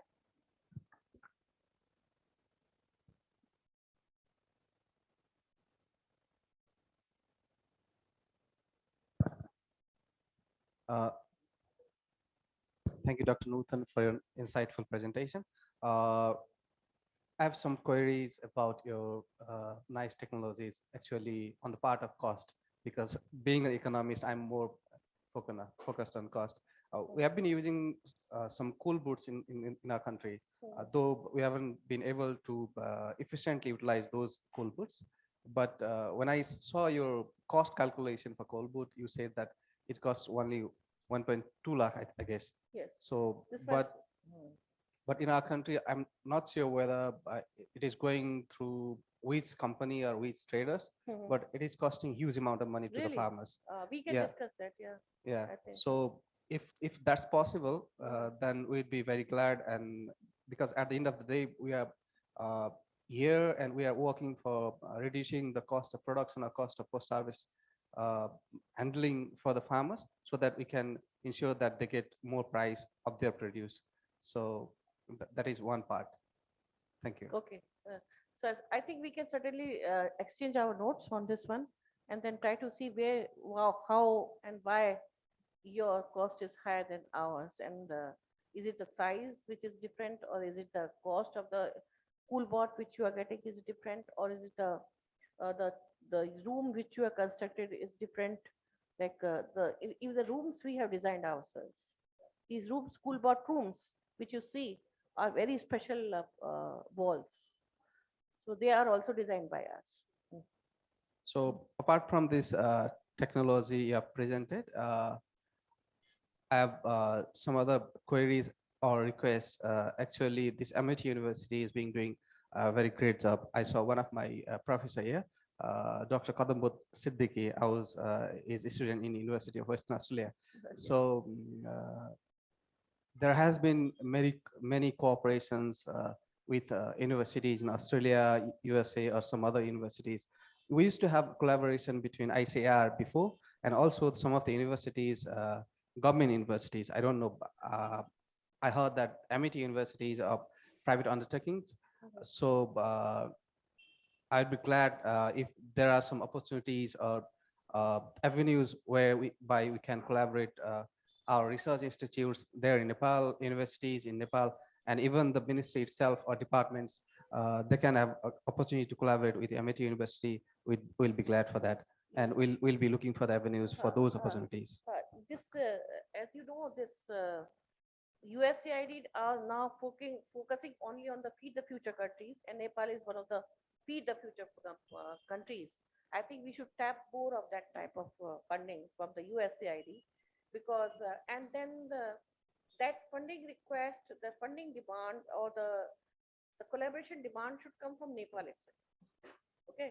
If you are demanding that you need this type of technology, you need this type of cooperation, and you talk to your local USAID people, you influence them, then this collaboration will happen automatically.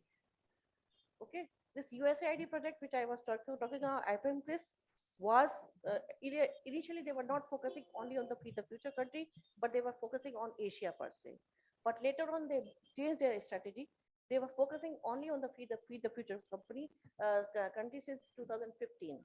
Later on, when they changed the program from CRISP to Innovation Labs. So now they are the USAID Innovation Labs. So innovation labs are focusing only on the Feed the Future company. So Nepal, Bangladesh, Cambodia, these are the 3 countries from the Asia who are the part of this Feed the Future target company. So, but the demand should come from the local USAID of this. And then if you can influence them, then probably that is the best combination, I would say. Thank you, Dr. Nutan. I think as far as I know, USAID Innovation Lab has been established in Agriculture and Forest University in our country. So they have been discussing about those type of collaboration or avenues whereby Nepalese scholars can get opportunity to innovate or get knowledge of innovation from other universities like India's. Why I'm talking about this here in the Amity University and India is that most of the things, we are not sharing only the culture, not only the daughters and sons, but also environment, climates, and everything, and even the soils as well. So the technology that has been developed here, or the technologies or other instrumental thing that has been developed in India and Amity University, that can be very instrumental to our farmers. So we'll be discussing around that as well, since you have been leading many things here in India, and yourself, Dr. Nutan, with the USAID and every other organizations. We'll be glad to communicate with you. We'll be very happy to influence USAID Innovation Lab so that we can cooperate with Amity University and Indian universities or technology centers. USAID Innovation Lab has given huge funding to Michigan State University to impart the training, the physical, the educational, masters and PhD, doing the masters and PhD in India.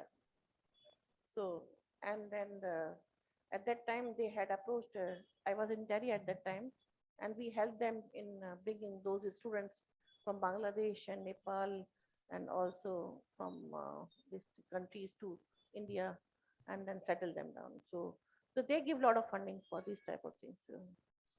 Dr. Nutan Kaushik, I like to also supplement with your permission. Yes, sir. Thank you, Yadavji, for this, the expressing your sentiment to look at collaboration in many ways with Amity University, and you will have a different pleasant experience working with Amity. We are very outcome oriented, result oriented, quick in decision making, and no bureaucracy. So you will find a different type of smooth, seamless interaction between Amity and your institutions in Nepal. Now, to answer specifically this CoolBot, I would like to mention how we kept the cost very cost-effective system, frugal. We use the local material. This is one, that you can use the local material available, not to bring any specific thing, but then the way you construct so that the insulation is proper. The second is the sensor, which the important part is our sensor, which we have developed, which measures the ambient temperature outside as well as the desired temperature inside the chamber, which you would like to keep in terms of the humidity, the temperature. So this sensor optimizes the consumption of electricity. So your recurring cost will also be less. So this is the second advantage. I think that Nutan can share all those the brochures and pamphlets available on CoolBot with Dr. V.K. Jain. And so I think there is ample opportunity. Even this, we can share the Rootonics, some details, brochures about, I think all this we can send to them. Thank you so much. Thank you, sir. Thank you. Yeah.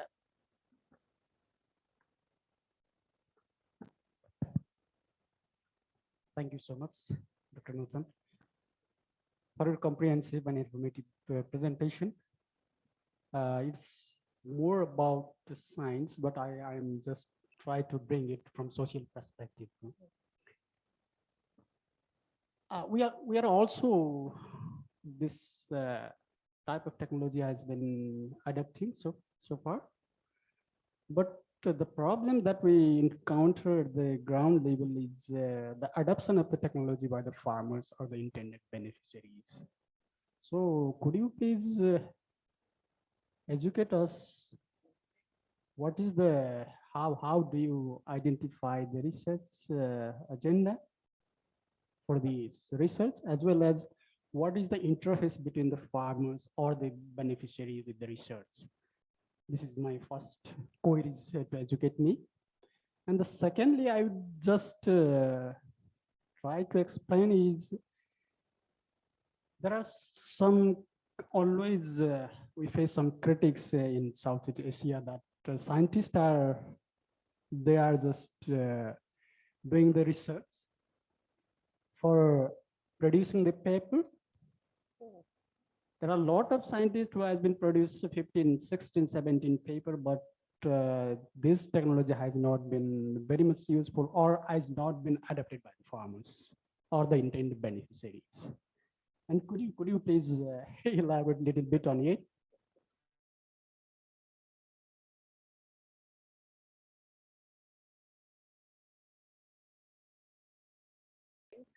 How to make it happen at the ground level.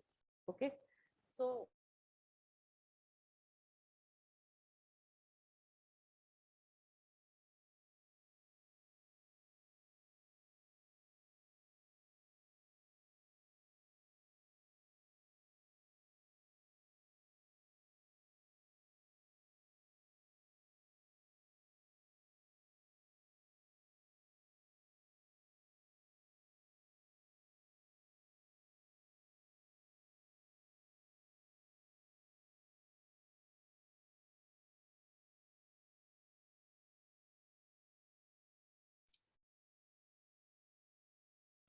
run this project in 4 phases actually. First phase, you see what are the things which are working, which are not working. In the second phase, you improve those ones, and then focus on only those ones which are working at the ground level. And in third phase, you do the mass adoption. And in the fourth phase, you train them in such a manner so that they can do on their own. They do not depend on you anymore for any kind of information.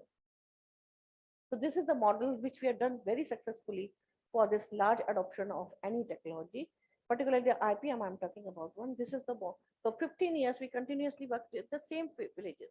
We didn't move. We didn't change the villages. We worked with the same villages for 15 years till the entire village was adopted. Like, for example, I tell you this simple technology, and farmers want simple technology. They don't want the very complicated technologies. This technology of Pseudomonas and Trichoderma seed treatment was so effective. When they see the results, they believe it. And then our focus crop for only these 5 crops: tomato, okra, brinjal, cucumber bits, and so on.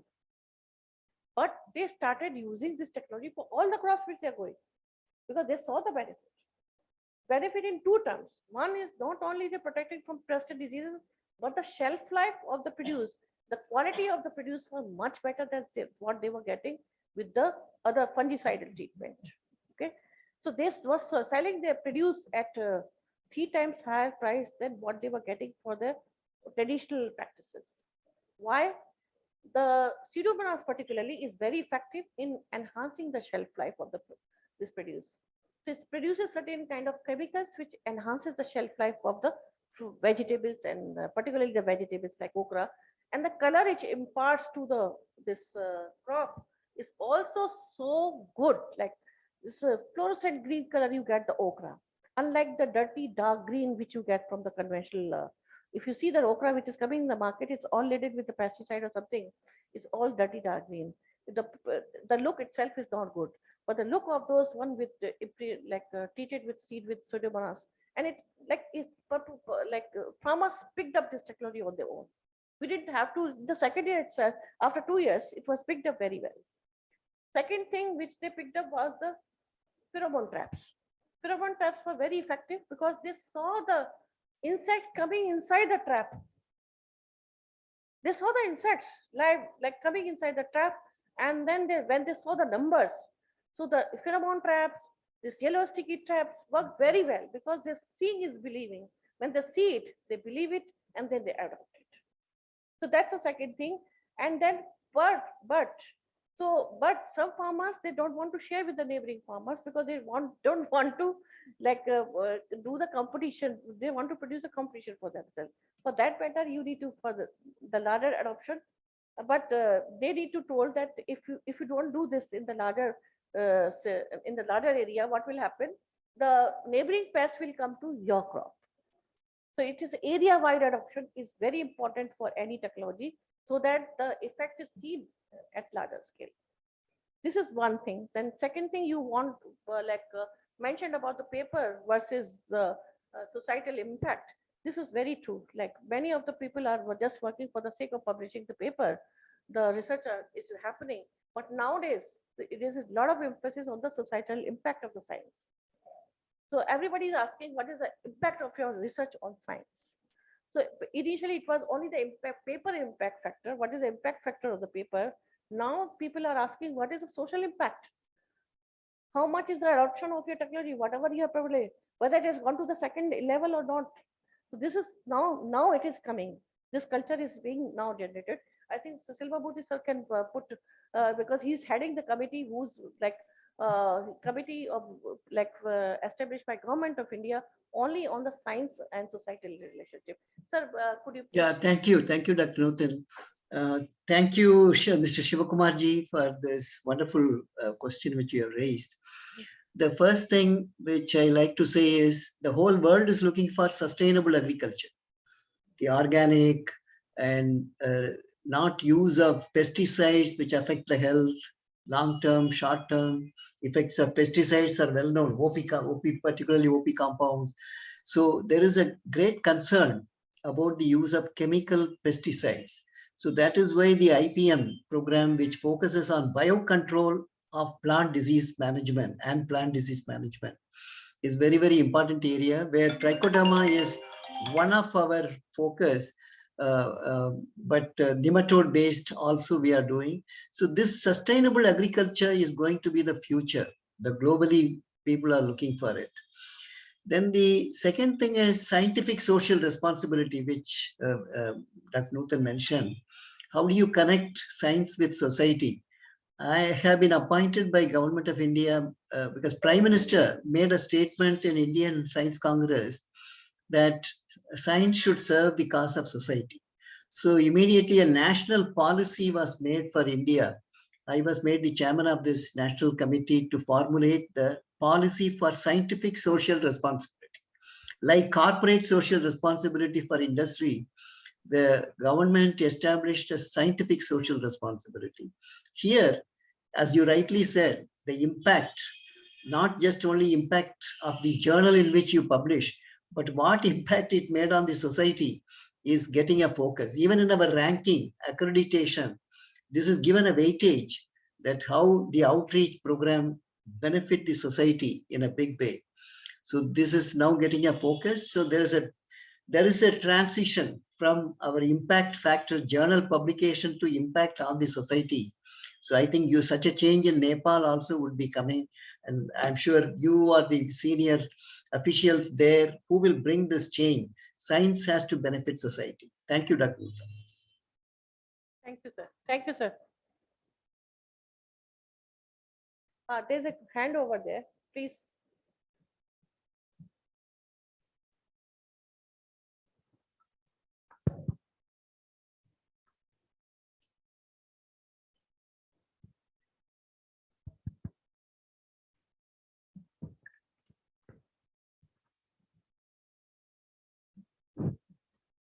Thank you, Doctor, for your nice presentation. I have few queries. We are from local government and we are executing this project, especially from last year. On the support of this project, we have set up one cold room on our farmers market. But we are not good information about this market. We are facing few problems. How to keep winter crop and summer crop in one cool room at a time, because some product will damage soon and some product it takes like leafy vegetables and tomato or cucumbers. And what in which technology we can lengthen the shelf life, whether in crates or in packaging way, one thing. And most of the consumers, they will not prefer, from my personal view, they are not preferring the product from cold room because they do not think this is fresh.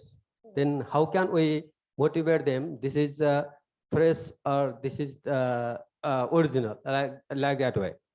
And another thing, I am very much interested about this cauliflower leaf powder.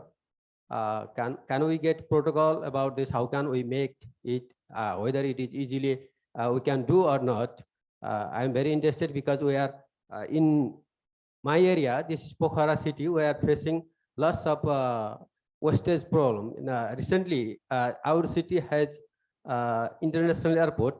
Due to this delaying only due to wastage disposal problem, because we want to reduce this wastage till at this time up to 20 to 30% post-harvest losses from this perishable product. And another thing, ginger, we have a very much production ginger at this time. And then how can we lengthen the post-harvest life of ginger, or how can we preserve this ginger as well? Okay, thank you. Okay, thank you. You have 4 questions. First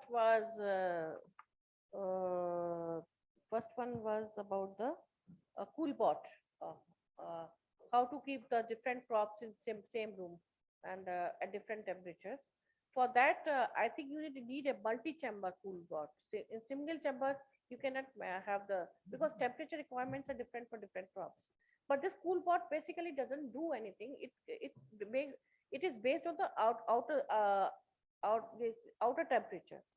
So just is measure the differential temperature and maintains the below the 10 to 15 degree, which is the cutoff of this one, and maintains that. So it can maintain only single temperature.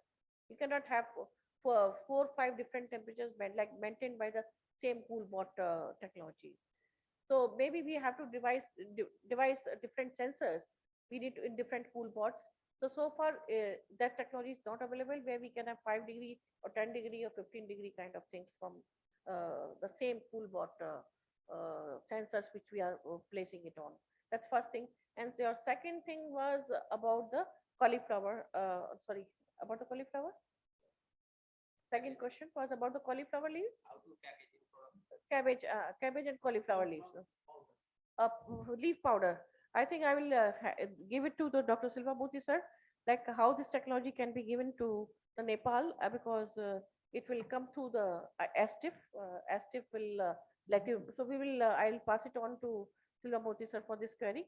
And regarding ginger, I would request Dr. Rena to respond for the ginger post-harvest quality.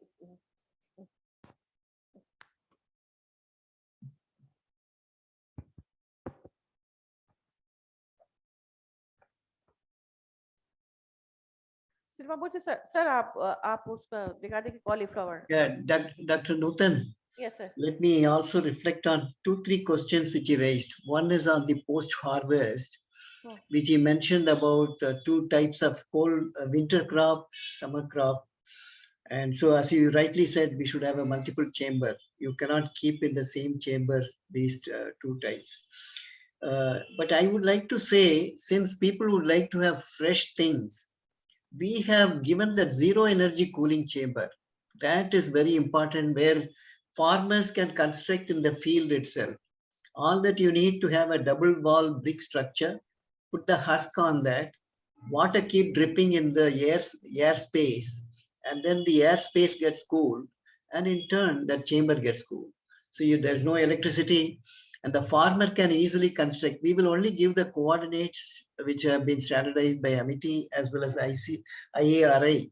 So this is one which is zero energy cooling chamber where everything is fresh. There is no electricity, no chemical, and the farmer can do it in the field itself. The second is again a simple technology which Amity has developed using MCP1 to increase the shelf life. That you have a ethylene receptor blocking, reversible blocking of ethylene receptor using MCP1, where the farmer can put the field in the field itself, erect the 4 poles, and then put the polythene sheet over this, and then we have created a pump which just rotate the aerosol in the chamber so that there is a uniform distribution, which in turn that MCP1 is dispersed as aerosol, and which is very safe. Now it has also been cleared for safety, and then that docks reversibly, and so that whenever you want ripening, it can happen. So it can go up to, as she showed in the slide, even for a month. Then we have also developed biofilm, which I showed just briefly, Dr. Pooja has developed, which is again from the vegetable, the peels like cabbage, cauliflower, the waste. From that waste, we have created this biofilm. So you wrap the fruits which you want to, whether it's papaya, banana, mango, you can just wrap it using this biofilm, which in turn can increase the shelf life. So such things we have, and anything which we need to have technology transfer, we have a Directorate of Innovation and Technology Transfer, DITT, and we will look at it, how we can do that. There's a process with us, and certainly we'll be delighted to share these technologies with the government of Nepal and also with your Ministry of Agriculture and Livestock Development. Thank you, Dr. Gupta. So it could be through a project mode also, this can be done. Right, yes. Thank you. Thank you, and Dr. Reda. Now, addressing your specific query about ginger, I do admit ginger post-harvest is a problem because it's highly perishable if you are trying to store it fresh. So, for the moment, I am going to provide a limited answer to your query because I will be giving you an actual technology where, at least in Himachal Pradesh, the Himalayan state of India, where this ginger problem, especially the post-harvest rotting, has been controlled to a very large extent by adopting certain measures. I'm not recalling what are those exactly what they are now adopting, but answering your query in a very limited way for the timing, I would say that if the objective of ginger storage is to maintain its freshness, then the ginger should not be heaped, and it should be cleaned thoroughly, because the most of the vulnerability of ginger post-harvest is with regard to the diseases it gets post-harvest. So the area and place, the room where you intend to store it should be thoroughly clean. So that has to be properly and thoroughly sanitized. But then there is always that value addition option. The value addition option is you dry the ginger, and which has a considerable worldwide market, and you can store it under ambient normal temperature after you properly clean it, splice it, and dry it as per the standard protocols of low temperature drying. We should not dry ginger using high temperatures because then the aromas get lost into the atmosphere. Cold storage using the low temperature will definitely do much better when it comes to post-harvest storage and extending the shelf. But exactly what is the technology, I think we'll take their details. I will be providing you the exact protocol what people in Himachal have finally adopted, because it's a technology developed by a university, and the farmers especially, they have reaped benefit of that technology. That technology I will be providing to you. Dr. Kaushik will take their contacts and will provide that. Thank you. Thank you, Dr. Reda. Regarding this post-harvest loss losses due to diseases, we are working on the endophytes. Actually, endophytes are very good source for giving this. Endophytes are the macros which lives inside the plant. So what you can, if the crop is you can provide the endophytes inside the plant. It protects from diseases, the post-harvest diseases and so on. But that is a researchable issue. We don't still do not have that kind of technology, but we can develop that. Certainly that kind of technology need to be developed for this one. Thank you. Yes.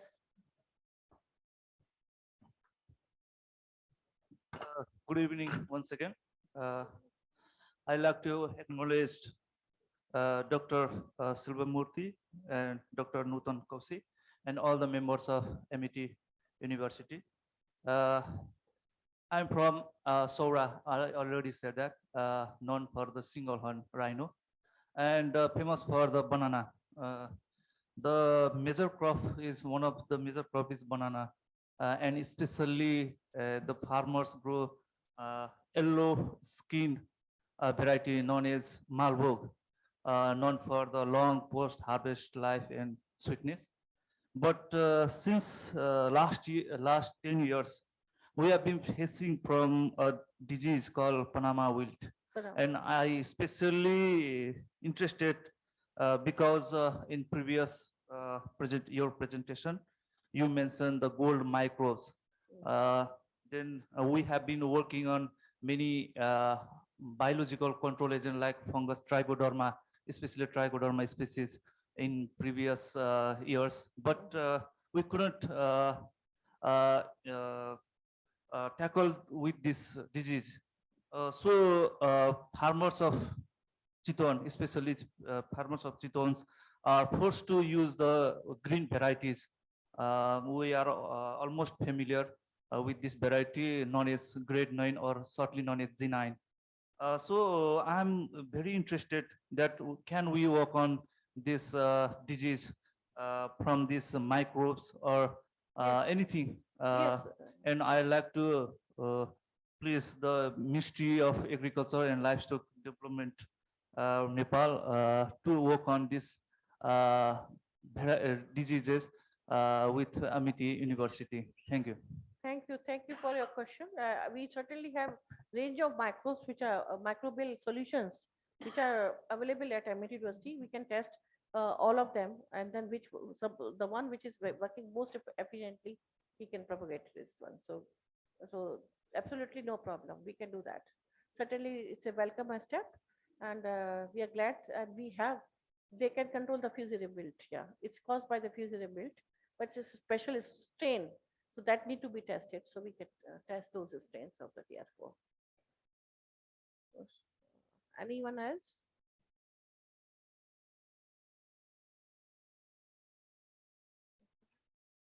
Okay, then.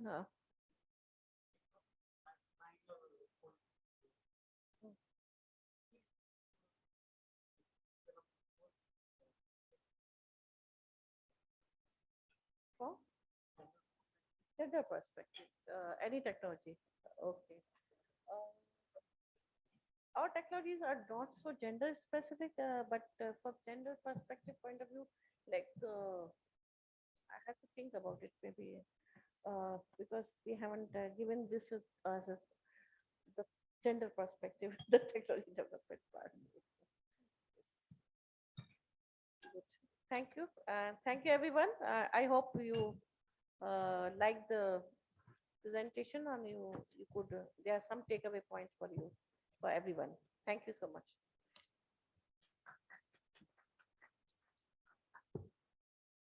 Just I just want to inform the delegation. I'm just now speaking to Dr. Narayan Rishi, who is the director of Amity Institute of Virology and Immunology.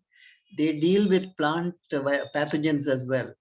So he says, I will just put it on speaker phone. You can hear from him. And if that problem can be told, he will immediately find some solution and give it. So Narayan Rishi, over to you. Yeah, speak. Hello? Yes, no, you can speak to the delegation, Nepal delegation. Yeah. Yeah, in fact, welcome to India and welcome to MIT University. On behalf of our Honorable Founder President, Dr. Ashok Chauhan, and also Sir is also present over there. So what we can help you, we'll try to help you. But to start with, if you can send a few photographs, what are the symptoms? And then after seeing that, I will connect you to Indian Agriculture Research Institute somebody, because they are working almost all the diseases. Or if still that is not possible, then I know people at Banana Research Institute down in this Trichy. So I will connect you to those people. That is a dedicated institute of banana. But only thing that first I need to see the photographs. And if you can send some write-up. Yeah, thank you, thank you. So I would appreciate if this disease problem can be defined, the definition of the problem, including the photograph of the symptoms and also how it affects, what colorations it changes, symptoms of that. Then we will certainly try to help through from there. Sir, they are talking about the fusarium wilt, Panama wilt. Sorry? They are talking about the fusarium wilt, Panama wilt. Oh, fusarium. Oh, yeah. So you send the photograph, and then what I will do, I will talk to IRI people, because Delhi is closer to Nepal. And if they are able to help it, well and good. Or else there is a banana research institute at Trichy. No, fusarium. Yeah. So I will connect you to the director of Banana Research Institute at Trichy. Yeah. Okay. Thank you. Thank you. Thank you. Yeah. Thank you, Dr. Rutan. Thank you, sir. Thank you, sir. Thank you so much, ma'am. Thank you, sir.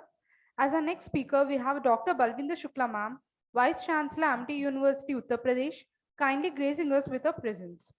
Ma'am has over 3 decades of rich scholarly experience in industry, academia, research, and administration. With a strategic mindset and creative thinking ability, ma'am has been one of the key team members spearheading and instrumental in exponential growth of Amity Group engaged in higher education. Ma'am, as a great researcher and academician, has authored numerous books, namely Accelerator Model for Promoting and Ensuring Incubator Excellence, IT-enabled Strategic Operational Excellence Model for Higher Education Institutions, and with many more. Recipient of various prestigious awards and honors, such as Distinguished Academician and Outstanding Administrator by Balkan G. Buddy International, Bharatiya Manav Adhikar Samman for Peace, Harmony, Protection, and Promotion of Human Rights, honored with Agriculture Today, Agri Education Award, and Excellence in Entrepreneurship Development. Besides this, ma'am has been on the advisory board as well as an independent director on the board of companies, National Institute of Immunology, Ministry of Science and Technology, Government of India, Khadi Design Council of India, and various NGOs. Ma'am, we kindly request you to enlighten us with your impeccable plethora of knowledge.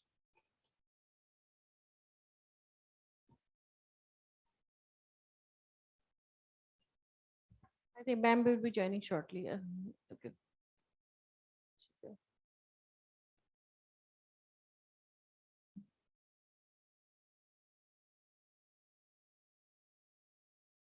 Ma'am, okay. Okay, fine.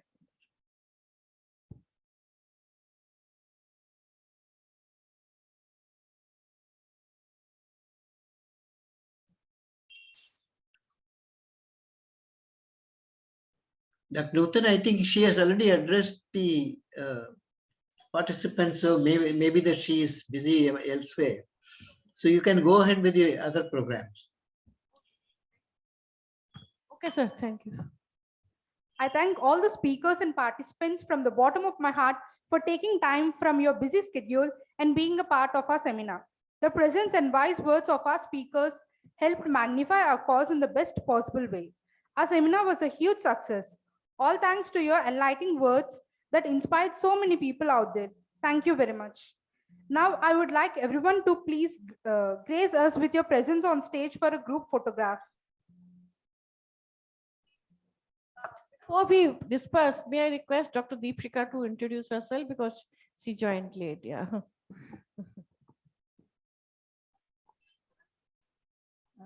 Good evening, everyone. And I welcome the delegation from Nepal. I am Professor Dr. Deepshikha Pandey-Katare. I'm heading the Center for Medical Biotechnology and Assistant Director of Amity Institute of Biotechnology. So Amity Institute of Biotechnology is one of the biggest institute.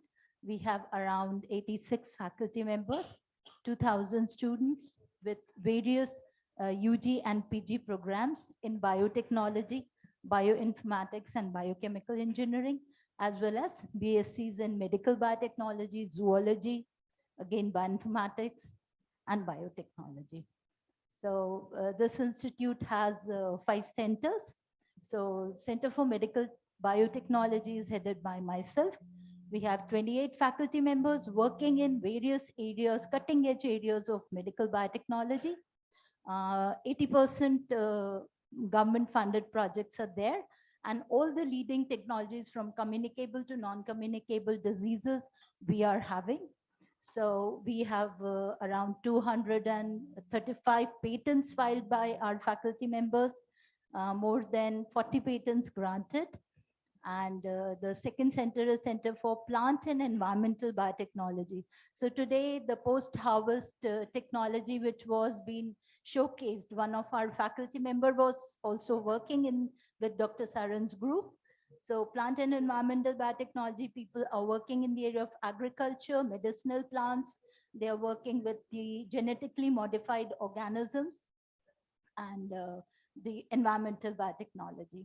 And then we have the Center for Biotechnology and Biochemical Engineering, where all the industrial biotechnology and bioprocess enzyme technology work is happening. Then we have the Center for Cellular and Molecular Biotechnology. Again, the faculty members are working in the area of the cutting edge areas of molecular biotechnology. We have the Center for Computational Biotechnology and Bioinformatics. That is our last center. So faculty members are working in the area of computational biotechnology, bioinformatics, and artificial intelligence. So this is how our institute is there.